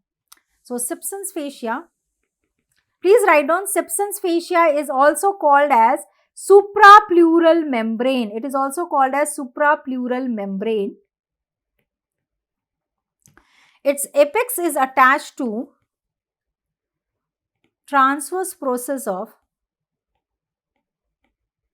C7 cervical vertebra, and its base is attached to inner aspect of first rib. It is crossed laterally by subclavian vessels. So, you can see here, this is the attachment of apex. So, transverse process of C7 vertebra. So, you can clearly see, you can clearly appreciate the transverse process, its apex is attached to transverse process of C7 cervical vertebra and its base is attached to the first rib and it is related to subclavian vessel which is crossing it laterally, The apex of the lung is having a protection of cervical pleura and it is covered by substance fascia, which is also called as suprapleural membrane. The other name of suprapleural membrane, it is also called as the superior thoracic aperture diaphragm. Now, the other topic which everybody should know is the diaphragm. So, you have to know the openings, major openings of the diaphragm and structures traversing through it, along with the attachment of diaphragm, which is very important. Now, if I talk about the diaphragm, it's a diaphragm is a muscular partition which is taking place between the thorax and that of abdomen region. So, is a muscular partition is called as diaphragm. What is important for us to know is the origin and insertion of diaphragms and the major openings of the diaphragm. So, if you will see this diagram, you can see the diaphragm is having three sources of origin. It is having a sternal origin, which is from the posterior aspect of the xiphoid process of the sternum. It is having the origin from the rib cages, to be more specific, costal origin, that is from the lower 6 ribs and their costal cartilage. It is also having the vertebral, that is lumbar origin, which is in the form of right and the left crux and the ligaments. The right crux is longer, attached to the anterior aspect of the right part of the lumbar vertebra, first, second and third, and the left crux is attached to the anterior to the aspect of the lumbar vertebra, first and second. It inserts into the central tendon which merges with the fibrous pericardium of the heart. So, please write down the origin. So, I will write the origin about, please see, when I told you the lumbar origin, I told you that right crux is originating from the anterior aspect of L1, L2 and the adjoining intervertebral disc. But if you will see the left crux, it is originating from just L1 and L2. Now, the connecting link between the right and the left crux is called as median arcuate ligament, and the lateral arcuate ligament is lying laterally, as you can see, and this is the medial arcuate ligament and this is the lateral arcuate. So, that means the two lateral and the two medial arcuate ligament, actually medial arcuate ligament is thickened upper margin of psoas muscle sheath, and the lateral arcuate ligament is upper thickening of quadratus lumborum. So, median arcuate ligament, which is connecting the right and the left crux of the diaphragm, the medial arcuate ligament, the lateral arcuate ligament and that of sternal and costal origin are together forming the origin part of diaphragm, merging, as you can see, this white structure is the trifoliate insertion of the diaphragm, which is merging with the fibrous pericardium. So, you can see here, this is the central tendon of diaphragm, which is considered to be the insertion point of the diaphragm, which is merging with the fibrous pericardium. So, please write down the origin and insertion of diaphragm. Origin. If I talk about origin of diaphragm, the diaphragm has got an sternal origin and it is originating from the posterior surface of xiphoid process. If I talk about the costal origin, the costal origin is occurring from the lower 6 ribs and their costal cartilages.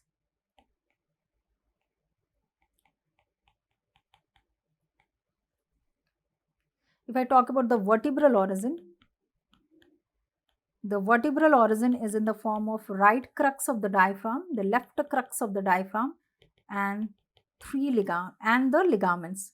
Altogether not 3, we can term as 5 ligaments, because there is one median arcuate ligament, there is 2 medial and 2 lateral arcuate ligaments. So, we will talk about that. So, vertebral origin, I want to write more details. So, please write down vertebral origin. So, if I talk about right crux origin, it is from the anterior upper 3, that means L1, L2 and L3 lumbar vertebra along with the intervening disc, intervertebral disc, anterior. If I talk about left crux, it is from the anterior upper 3. So, when I am using the right crux, means right part, anterior part, and left means the left anterior part of this L1 and L2 lumbar vertebra along with the intervening intervertebral disc. Now, talking about the ligamentous origin, median arcuate ligament. Median arcuate ligament is the ligamentous fibrous stretch. This structure is stretching between the two cruras of the diaphragm. That means true cruras of the diaphragm. True cruras, that is right and the left crux of the diaphragm. The medial arcuate ligament The medial arcuate ligament is the thickened upper margin of psoas major sheath,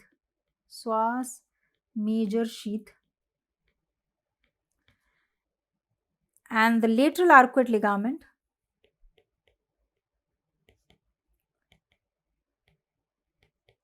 is the upper thickened margin of quadratus lumborum muscle. So this is the vertebral origin of the diaphragm. The insertion is in the form of central tendon, which we have already seen. If I talk about insertion I, it is in the central tendon of the diaphragm, which we have already seen. This is the central tendon of diaphragm, and this central tendon of diaphragm merges with the fibrous pericardium of the heart, and this is the insertion. That means diaphragm is originating from the whole periphery. You can say anteriorly sternum, then the rib cages are there, and then posteriorly is the vertebra, and it is originating from the whole circumference and merging in the middle. Trifoliate central tendon of diaphragm merges with the fibrous pericardium of the heart. Now there are major openings in the diaphragm. We have got three major openings in the diaphragm. One is called vena cava opening for inferior vena cava, that is at the level of T8. We have got esophageal opening at the level of T10. We have got aortic opening at the level of T12. I want that you should know the important structures passing through this and location. It's very important that you should know about vena cava opening, aortic opening, and that of esophageal opening in detail, and few minor openings which I will tell you. Now, if you will see the vena cava opening, it is located in the central tendon of diaphragm, slightly to the right hand side. If you will see the esophageal opening which is at the level of T10, it is exactly located slightly left of the median plane, and it is slightly elliptical, as you can see. And if you see the aortic hiatus at the T12 level, it is posterior to the median arcuate ligament. And we have to know the structures traversing through this. I would also like to show these three openings in this image. This is vena cava opening, this is esophageal, and this is the aortic opening. This is vena cava opening, this is esophageal opening, and this is the aortic opening. This is at the level of T8, esophageal at the level of T10, and aortic opening at the level of T12. This is the cadaveric image of the diaphragm showing these three openings. The next is to know the important structures traversing through this opening. So for that, I have included two images. This is showing the inferior vena cava in the central tendon of diaphragm. The esophageal is slightly, if I talk about the esophageal opening, slightly left of the median plane. And if you will see the median arcuate ligament, you can see just posterior to median arcuate ligament, we have got this aortic opening. Now, this is a better diagram, and you can see this structure is the aortic opening through which aorta, azygous system of veins, and thoracic duct passes. If I talk about the esophageal opening, we have got esophagus, anterior posterior vagal trunks, and we have got esophageal branch of the left gastric artery traversing. If we have got vena cava opening through which the structures traversing is inferior vena cava and right phrenic nerve, and a small opening anteriorly lies, that is called as foramen of Morgagni and Lare, through which the internal thoracic artery and vein traverses. So there are minor openings also present in the diaphragm for the passes of greater, lesser, and least splanchnic nerve, and on the anteriorly through the space of Morgagni or Lare, which is exactly lying on the anterior aspect between the sternum and the costal slip of origin of 7th costal cartilage, and what passes through it, superior epigastric internal thoracic artery branch into superior epigastric artery and vein. So you can just note down, this is the space of Morgagni and Lare, minor opening through which internal thoracic artery vein branches into superior epigastric artery and vein is traversing. Major opening, slight detail I will give to you. Please write down. Firstly, vena cava opening. The vena cava opening, if you will see the shape of the opening, it is quadrangular in shape. It is located at the level of T8. It is located in the central tendon of diaphragm. It is located in the central tendon of diaphragm, slightly right of median plane. The structures traversing through vena cava opening is just two structures. the right phrenic nerve, and the inferior vena cava. If I talk about the aortic opening, diaphragm, the aortic opening of diaphragm located at T12. This opening is round or spherical, the shape. It is located in midline behind median arcuate ligament. And the three important structures traversing the aortic opening are a gyrus vein, thoracic duct, and that of abdominal aorta. You can write aorta because the thoracic aorta changes its name to abdominal aorta when it traverses the aortic opening. The third opening is the esophageal opening, and it's important to know about the details of esophageal opening. So, esophageal opening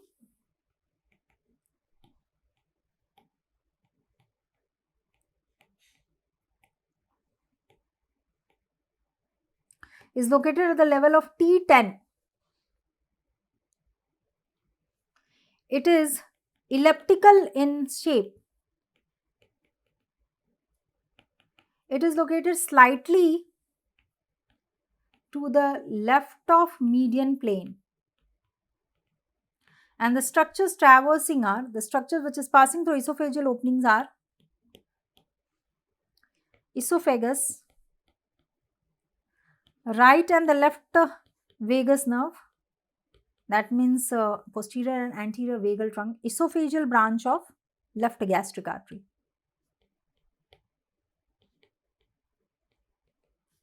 Along with the corresponding vein. So, these are the structures traversing through esophageal opening of diaphragm. Now, my dear, we have done with this. Now, I just want you to show this image where you can appreciate the intercostal spaces, and it is important to know that intercostal spaces are present in between the two ribs. So, this is the rib above and this is the rib below. The space lying between the adjacent two ribs is called as intercostal space, and in vertical section you can appreciate that the structures traversing from top to bottom is van, intercostal vein, then we have got intercostal artery, and then we have got intercostal nerve. Exactly the plane where this neurovascular bundle is passing, you can note down, it is passing between internal intercostal and innermost intercostal muscle. So, you can see here from superficial, if you see these three muscles are the main muscles, external intercostal, internal intercostal and innermost. That means in between internal intercostal and that of innermost intercostal the neurovascular bundle passes. That means between the intermediate and the deeper layer, the vein, artery and nerve, intercostal nerve passes from top to bottom. This is the vertical section VAN, and exactly the plane lies between the innermost intercostal and internal intercostal muscle. This is shown here also, internal intercostal and innermost intercostal muscle. Please note down the name of the intercostal muscle. The most superficial muscle is external intercostal, then we have got internal intercostal. Actually, transverse thoracic is the group of muscle having three muscle included in this list. We have got internal intercostal muscle, innermost, subcostalis and that of sternocostalis. So, these together forms the internal intercostal muscles. Now, my dear aspirants, it is important that you should know the list of the muscle which is active in the breathing process, that is both expiration and inspiration. So, many times, very important for MCQ, you have to know the list of the muscle. So, inspiratory muscle list is, the primary muscle of inspiration are these two. When I am talking about primary muscles of inspiration, the primary muscles of inspiration are external intercostal and diaphragm. These muscles, that is scalenus group of muscles, scalenus anterior, scalenus posterior, scalenus medius, sternocleidomastoid muscle, levator costarum, serratus posterior superior, levator scapulae, trapezius, rhomboidus, pectoral group of muscles, serratus, and all these are accessory inspiratory muscles. which is active in forced inspiration and deep inspiration.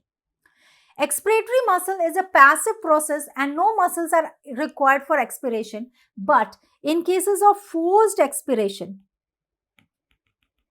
the muscle becomes active. In cases of forced expiration, the muscle which becomes active are quadratus lumborum, internal intercostal muscle, transverse thoracic, serratus posterior inferior. Please note down, serratus posterior superior is the inspiratory muscle, but serratus posterior inferior is the expiratory muscle. When I am using the word transverse thoracic, it includes three muscles: sternocostalis, subcostalis, and the innermost intercostal muscle, which I have already shown you previously.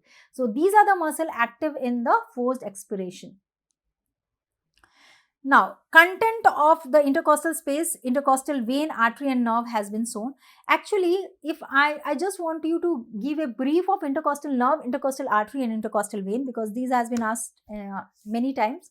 So, intercostal nerves are formed by the anterior primary rami of upper 11 nerves.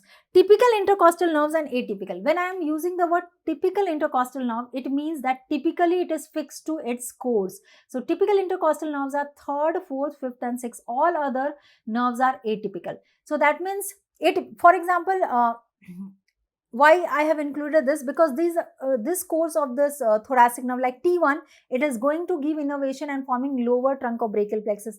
T2, if I talk about that, it is forming intercostobrachial nerve. Other nerves is forming, also giving innervation to abdominal area. That means typically 3rd, 4th, 5th, 6th is the anterior primary rami of the thoracic nerves are typical intercostal nerve. Rest all nerves are atypical. So now intercostal arteries. How many intercostal arteries we have got? We have got posterior intercostal arteries,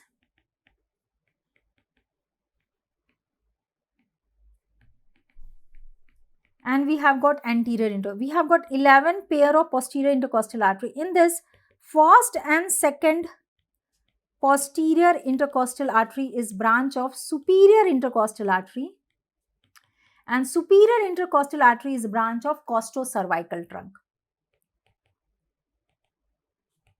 And this costocervical trunk is a branch of subclavian artery. Please note down, we have got 11 pairs of posterior intercostal arteries, and we have got only 9, in 9 upper spaces we have got anterior intercostal arteries. But we have got anterior intercostal arteries, 2 in each space. That means in one space we have got 4 anterior intercostal arteries, but we have got 2 posterior intercostal arteries. So in this posterior intercostal arteries, first and second pair of posterior intercostal arteries is branch of superior intercostal artery, which is a branch of costocervical trunk. Rest all means from 3rd to 11th pair of posterior intercostal arteries are directly the branch of descending thoracic aorta. They are directly the branch of descending thoracic aorta. Now, my dear aspirants, can you see this image? These are posterior intercostal arteries from 3rd, 4th, 5th, 6th, 7th, 8th, 9th, 10th and 11th. They are directly the branch of descending thoracic aorta. Only the first one and second is the branch from superior intercostal artery, being a branch from the costocervical trunk. Now, as I told you, anterior intercostal arteries are only present in the upper 9 spaces. Now, this anterior intercostal arteries in the upper 6 spaces is a branch of internal thoracic artery. But in the lower 3 spaces, it is a branch of musculophrenic artery. So, please note down, anterior intercostal arteries are present in upper 9 spaces only. They are just present in upper 9 spaces, and in upper 6 spaces, that means first, second, third, fourth, fifth and sixth intercostal spaces, the anterior intercostal arteries are branch of directly ITA. What is ITA? Internal thoracic artery. What is internal thoracic artery? Is a branch of subclavian artery, the first part of subclavian artery. That means anterior intercostal arteries in the upper 6 space is a branch of internal thoracic artery, but in 7th, 8th and 9th intercostal space, Anterior intercostal arteries are branch of musculophrenic artery. Musculophrenic artery. And we know that musculophrenic artery itself is a branch of, it's a terminal branch of internal thoracic artery. So here I just want you to show that internal thoracic artery is a branch of subclavian artery. This is a branch of subclavian artery. Internal thoracic artery is a branch of subclavian artery. Now, also, we have done with this. Now, I want you to tell about intercostal vein. When I am talking about intercostal vein, there is no problem with the anterior intercostal vein. No worry about anterior intercostal vein. Why? Because the drainage of anterior intercostal vein is corresponding to the arterial supply. There is difference of drainage of posterior intercostal vein. Let me explain you.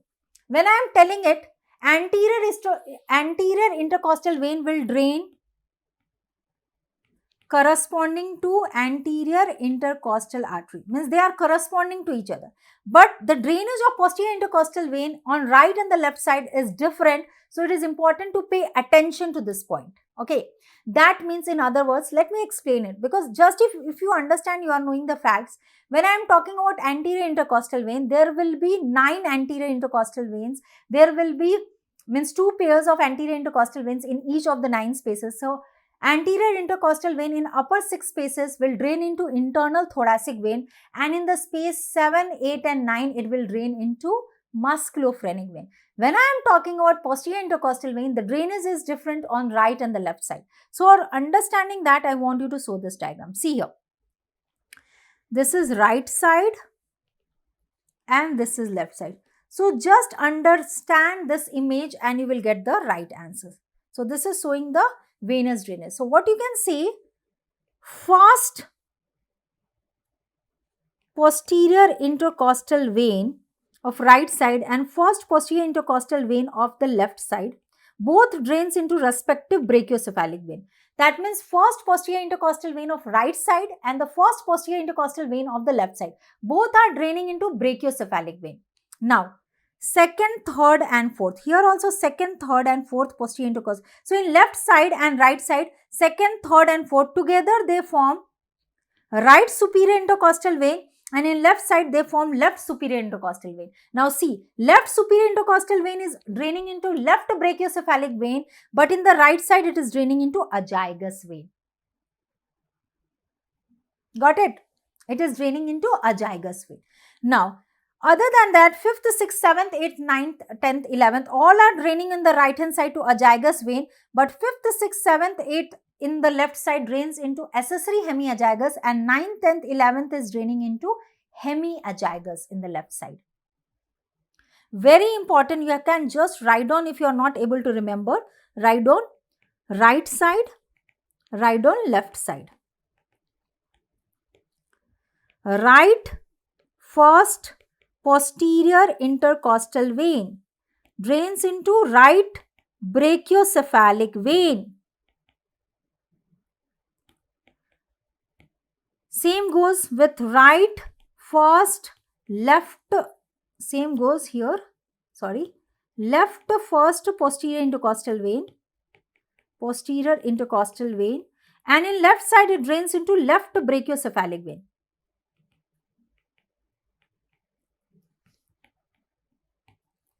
Okay, now second, third and fourth right posterior intercostal vein will form right superior intercostal vein, and it will drain into azygous vein.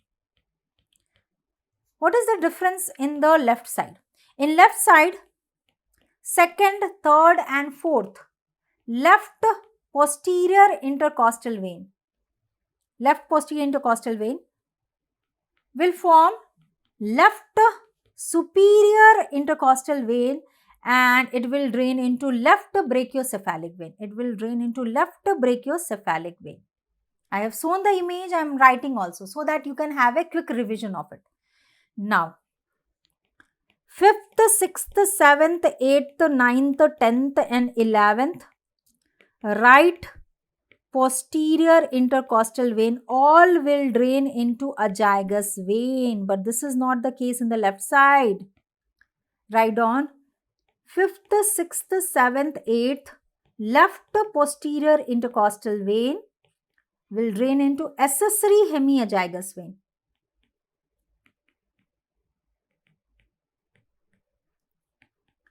And 9th, 10th and 11th, left posterior intercostal vein will drain into hemiazygous vein. Because accessory hemiazygous and hemiazygous vein are the mirror image of lower part of azygous vein in the left side. So, this is clear. What is the difference of drainage of posterior intercostal vein in the right and the left side? I hope this is clear to you. We have already discussed in the image and I have written the details also. Now, next important topic for FMG exam, very important topic is the content of mediastinum. So, after this, we will discuss MCQs after discussing this mediastinum. So, actually, mediastinum is the space which is lying between the two side lung. Okay. So, this mediastinum is again divided by an imaginary plane passing through sternal angle and posteriorly by the T4 and T5 thoracic vertebra. So, that means the space which is lying between the two lung pleura, mediastinal pleura. Superiorly, the mediastinum is having superior thoracic aperture and the base there is diaphragm, and on either side is the mediastinal pleura. Posteriorly, it is having the thoracic vertebrae and anteriorly it is having the sternum. So, an imaginary plane which is passing through the angle of Lewis anteriorly to T4 and T5 thoracic vertebra will divide the whole mediastinum into superior mediastinum lying above this imaginary plane, and the part of the mediastinum which is lying below this imaginary plane is called as inferior mediastinum. In the middle there is pericardium and the heart. So, that is the middle mediastinum part. Anterior to it is the anterior mediastinum, the part which is lying posterior to middle mediastinum, and anterior to vertebral column, thoracic vertebral column is posterior mediastinum. So, this is how the whole mediastinum is divided into 4 mediastinum. So, it is important. So, you can clearly see this. This is the whole anatomy which I have explained you. Superiorly, the mediastinum is superior thoracic aperture, inferiorly diaphragm, posteriorly thoracic vertebrae, anteriorly sternum. Imaginary plane through the sternal angle and T4 and T5, this is superior mediastinum. Middle mediastinum, the pericardium and the heart and connecting structure. Anterior to it is the anterior mediastinum, posterior to it is the posterior mediastinum. Now, let's talk, the same thing has been shown in this radiological image. This is the area of middle mediastinum. Imaginary plane above it is superior mediastinum. Just posterior to sternum and middle mediastinum is anterior mediastinum, and anterior to thoracic column and posterior to middle mediastinum is the posterior mediastinum. So, quickly enumeration is required. So, it is required, like for superior mediastinum, we have got many of the arch of aorta, its branches, brachiocephalic veins, nerves are there, and important muscles and tubes, esophagus and that of trachea is there. So, there is a list of many structures residing in superior mediastinum. I want everybody to quickly note down this. So, please note down the structures and the content of superior mediastinum are following. So, if I talk about arteries, arch of aorta and its branches, arch of aorta and its branches. So, when I am talking about arch of aorta and its branches, it means left common carotid artery, left subclavian artery and brachiocephalic artery. The veins which is contained in superior in the superior mediastinum is upper half of superior vena cava, the brachiocephalic veins, the brachiocephalic vein of both the side, right and the left superior intercostal vein, left superior intercostal vein. If I talk about superior mediastinum, the nerves which is residing in the superior mediastinum is the phrenic nerve of both the side, the vagus nerve of both the side, the sympathetic trunk of both the side, and left recurrent laryngeal nerve, left recurrent laryngeal nerve. Then we have got the lymphatics also. So, write down the lymphatics. The lymphatics which is residing is the lymph node, the thoracic duct, the thymus gland, mainly the upper part of the thymus gland. The tubes, two tubes are there, my dear. The esophagus and the trachea. I have written in short form, esophagus and the trachea, E for esophagus. And we have got the muscles. So we have got three muscles residing in superior mediastinum: longus colli muscle, sternohyoid and sternothyroid. Sternothyroid and sternohyoid muscle.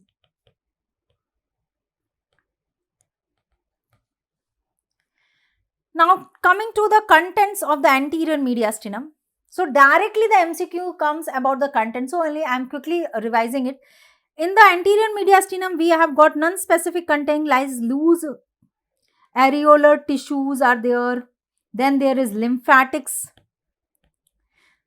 There is sternopericardial ligaments. So there is superior and inferior sternopericardial ligament. Also we have got mediastinal branches of internal thoracic artery and also the lower part of thymus gland. Lower part of thymus gland mainly in the children is residing in the anterior mediastinum. Okay. Now let's talk about the content of the middle mediastinum. If I talk about the content of middle mediastinum, it's very easy to memorize: the pericardium, the heart and its great vessels. In one line you can just note down the pericardium, the heart and its great vessels. So yes, the pericardium, the heart and great vessels of the heart. What are the great vessels? Ascending aorta, the pulmonary trunk, the lower part of the superior vena cava, and also the bifurcation of the trachea. Bifurcation of trachea into the principal bronchus. Into the principal bronchus. So that means the heart, the cardiac vessels and also deep cardiac plexus. Deep cardiac plexus means the related vessels of the heart, pericardium, nerves and bifurcation of trachea is the content of middle mediastinum. Talking about the posterior mediastinum, the content, please have a list. So in the posterior mediastinum, we have got many important structures residing. We have got the esophagus. We have got the thoracic duct residing in it. We have got the azygous system of vein. That means azygous vein, hemiazygous, accessory hemiazygous.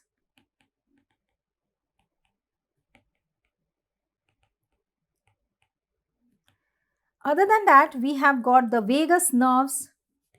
We have got the sympathetic trunk and the associated splanchnic nerves. And we have got the descending thoracic aorta, DTA, descending thoracic aorta and its branches, which is also the content of posterior mediastinum. So thus we have finished with all the structures which is residing in the posterior mediastinum. What is next is to solve the MCQs related with it. So let's talk about the MCQs, that is very important. So via MCQ, I want to explain few of the important structures. So it's important that we will solve the MCQs and we are able to go through the important anatomy. So what is important that I will solve the MCQs so that we can save time and we can quickly revise all the important points. So that is the best way to revise. If the exam is near, we can revise many important things via MCQs, most important MCQs. For example, anterior and posterior intercostal arteries are passing between which two muscle plane? I have already told you, my dear aspirants, the correct answer is between internal and innermost intercostal muscle. Anterior and posterior intercostal arteries or neurovascular bundle is located between innermost and internal intercostal muscle. Just see this image. It is between internal intercostal muscle and innermost intercostal muscle. Which of the following may compress the esophagus? This has been asked in the previous year and it's very important that you should know. Esophagus can be compressed. So there are certain areas where esophagus compression can occur. Whether that area is at the location of arch of aorta, whether that aortic arch, whether it is right principal bronchus, left vagus, right brachiocephalic and brachiocephalic. The correct answer is aortic arch. There are 4 constrictions levels. See this image. One is the pharyngo-esophageal junction. So when I am telling about pharyngo-esophageal junction, that constriction level is at the level of C6. Then we have got arch of aorta, that is at the level of T4. Left principal bronchus is the third constriction and that is occurring at the level of T6. The diaphragmatic or esophageal opening of the diaphragm. The esophageal opening of the diaphragm is the fourth constriction level, that is at the level of T10. So these are 4 constriction level for the esophagus, and arch of aorta is the right answer. Thymus is supplied. What is the arterial supply of the thymus?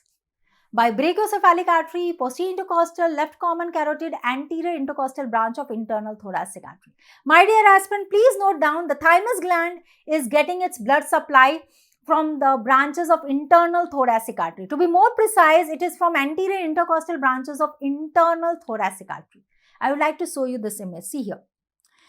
Thymus gland, as you can see here, this is the thymus gland. It is getting arterial supply from the internal thoracic arteries branch, anterior intercostal arteries.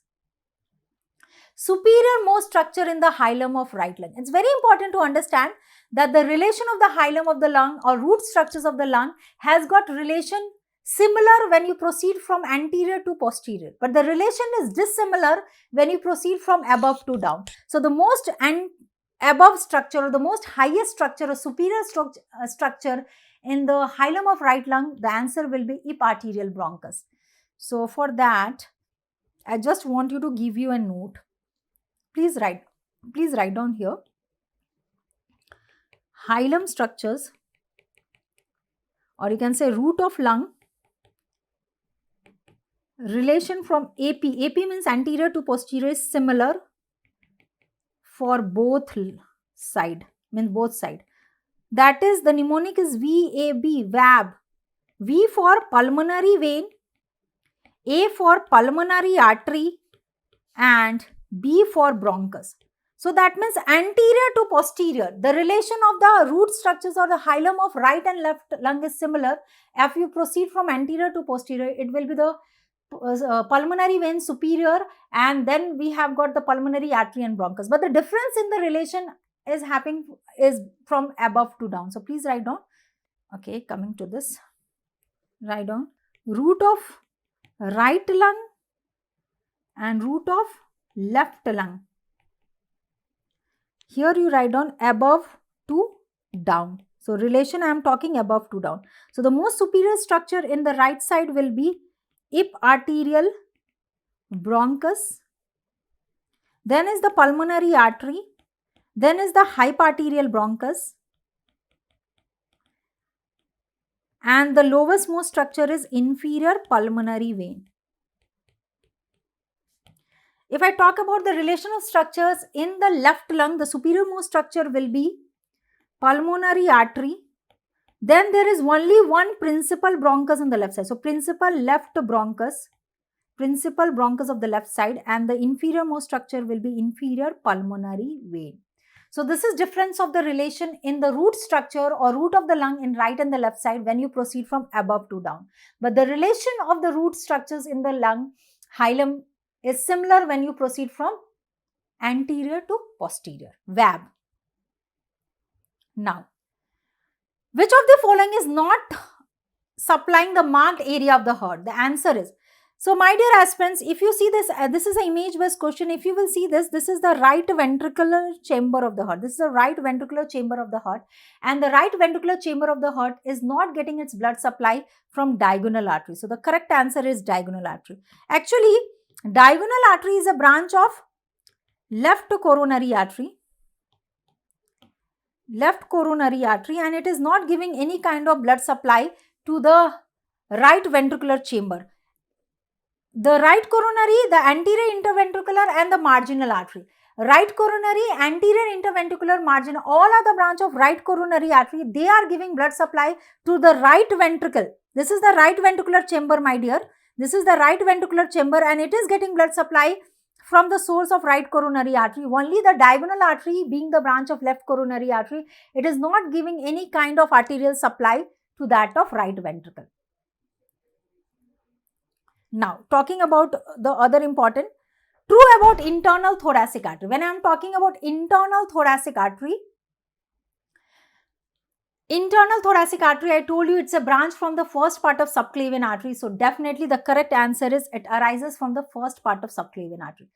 Pericardio is not a terminal branch. Pericardiophrenik artery, actually musculophrenic artery and that of superior epigastric artery. These two arteries are the terminal branch and it divides into 6th intercostal space and it descends anterior end of the intercostal space. So, the correct statement about internal thoracic artery, it's a branch of first part of subclavian artery. It's a branch of first part of subclavian artery. Blood supply of diaphragm. My dear aspirants, please note down the blood supply of diaphragm is from all the sources except, please note down, middle phrenic artery is not giving any kind of arterial supply to diaphragm. Other than that, if you want to revise the blood supply of diaphragm, it is from inferior phrenic, pericardiophrenix, also from musculophrenic, also from superior epigastric and intercostal arteries, but not from the middle phrenic artery.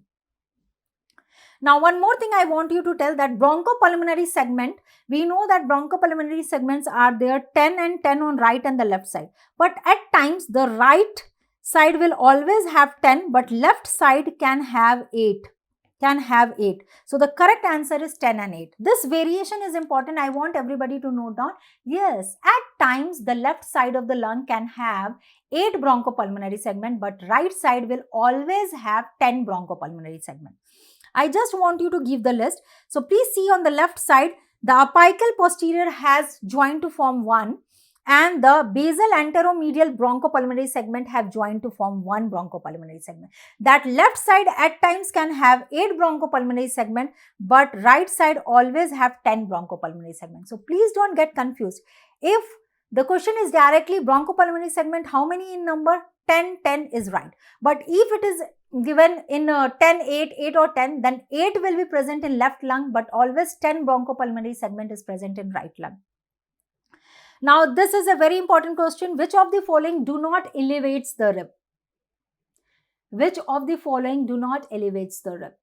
We know that elevation of the rib is done by inspiratory group of muscle, and we know that serratus posterior superior is the right answer because it is inspiratory muscle. All other serratus posterior inferior, external intercostal and levator costarum, all these are expiratory muscles.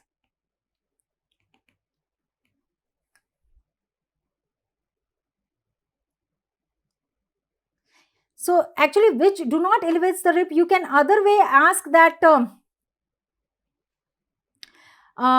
inspiratory or expiratory muscle. Serratus posterior superior is the inspiratory muscle in this list, and all other these are expiratory muscles. So, definitely serratus posterior superior is the inspiratory muscle. Levator costarum, external intercostal Okay, my dear, please rub this once more. Okay. Please make a correction here. I will just read the MCQ once more for you. Which of the following do not elevates the rib? Which of the following do not elevates the rib? That means they are asking inspiratory muscle. Inspiratory muscle. And we know that serratus posterior superior is inspiratory muscle. Please make the correction. External intercostal muscle is also inspiratory muscle. Levator costarum is also inspiratory muscle, but if you remember the list which I have shown to you, serratus posterior inferior is expiratory muscle. So, it depresses the rib. So, the correct answer here will be serratus posterior inferior. Serratus posterior inferior is the muscle which is not elevating the rib. Actually, serratus posterior inferior muscle is expiratory muscle, so it is depressing the ribs. Other than that, serratus posterior superior, external intercostal muscle, levator costarum are all list of inspiratory muscles, so they are elevating the ribs. So, my dear, I have revised important MCQs in the thorax region. We have covered up the upper limb, we have covered up the thorax and general anatomy. The session will be highly beneficial for you because most important topic of upper limb, nerves, arteries, brachial plexus, all the important aspect of general anatomy and thorax, most important part has been discussed and MCQs also has been discussed. The session will be highly beneficial for you. Do revise. Again tomorrow I will come with the second part with the quick revision. So, this is a revision session and it is a fast track revision which is going to take place in approximately 10 hours. So, only I am going slightly fast. So, please, please bear with this. And all the best, crack the examination, sure, best of luck to all of you. I will meet tomorrow with the second part of this FMG 2023 fast track revision. All the best. Thank you so much.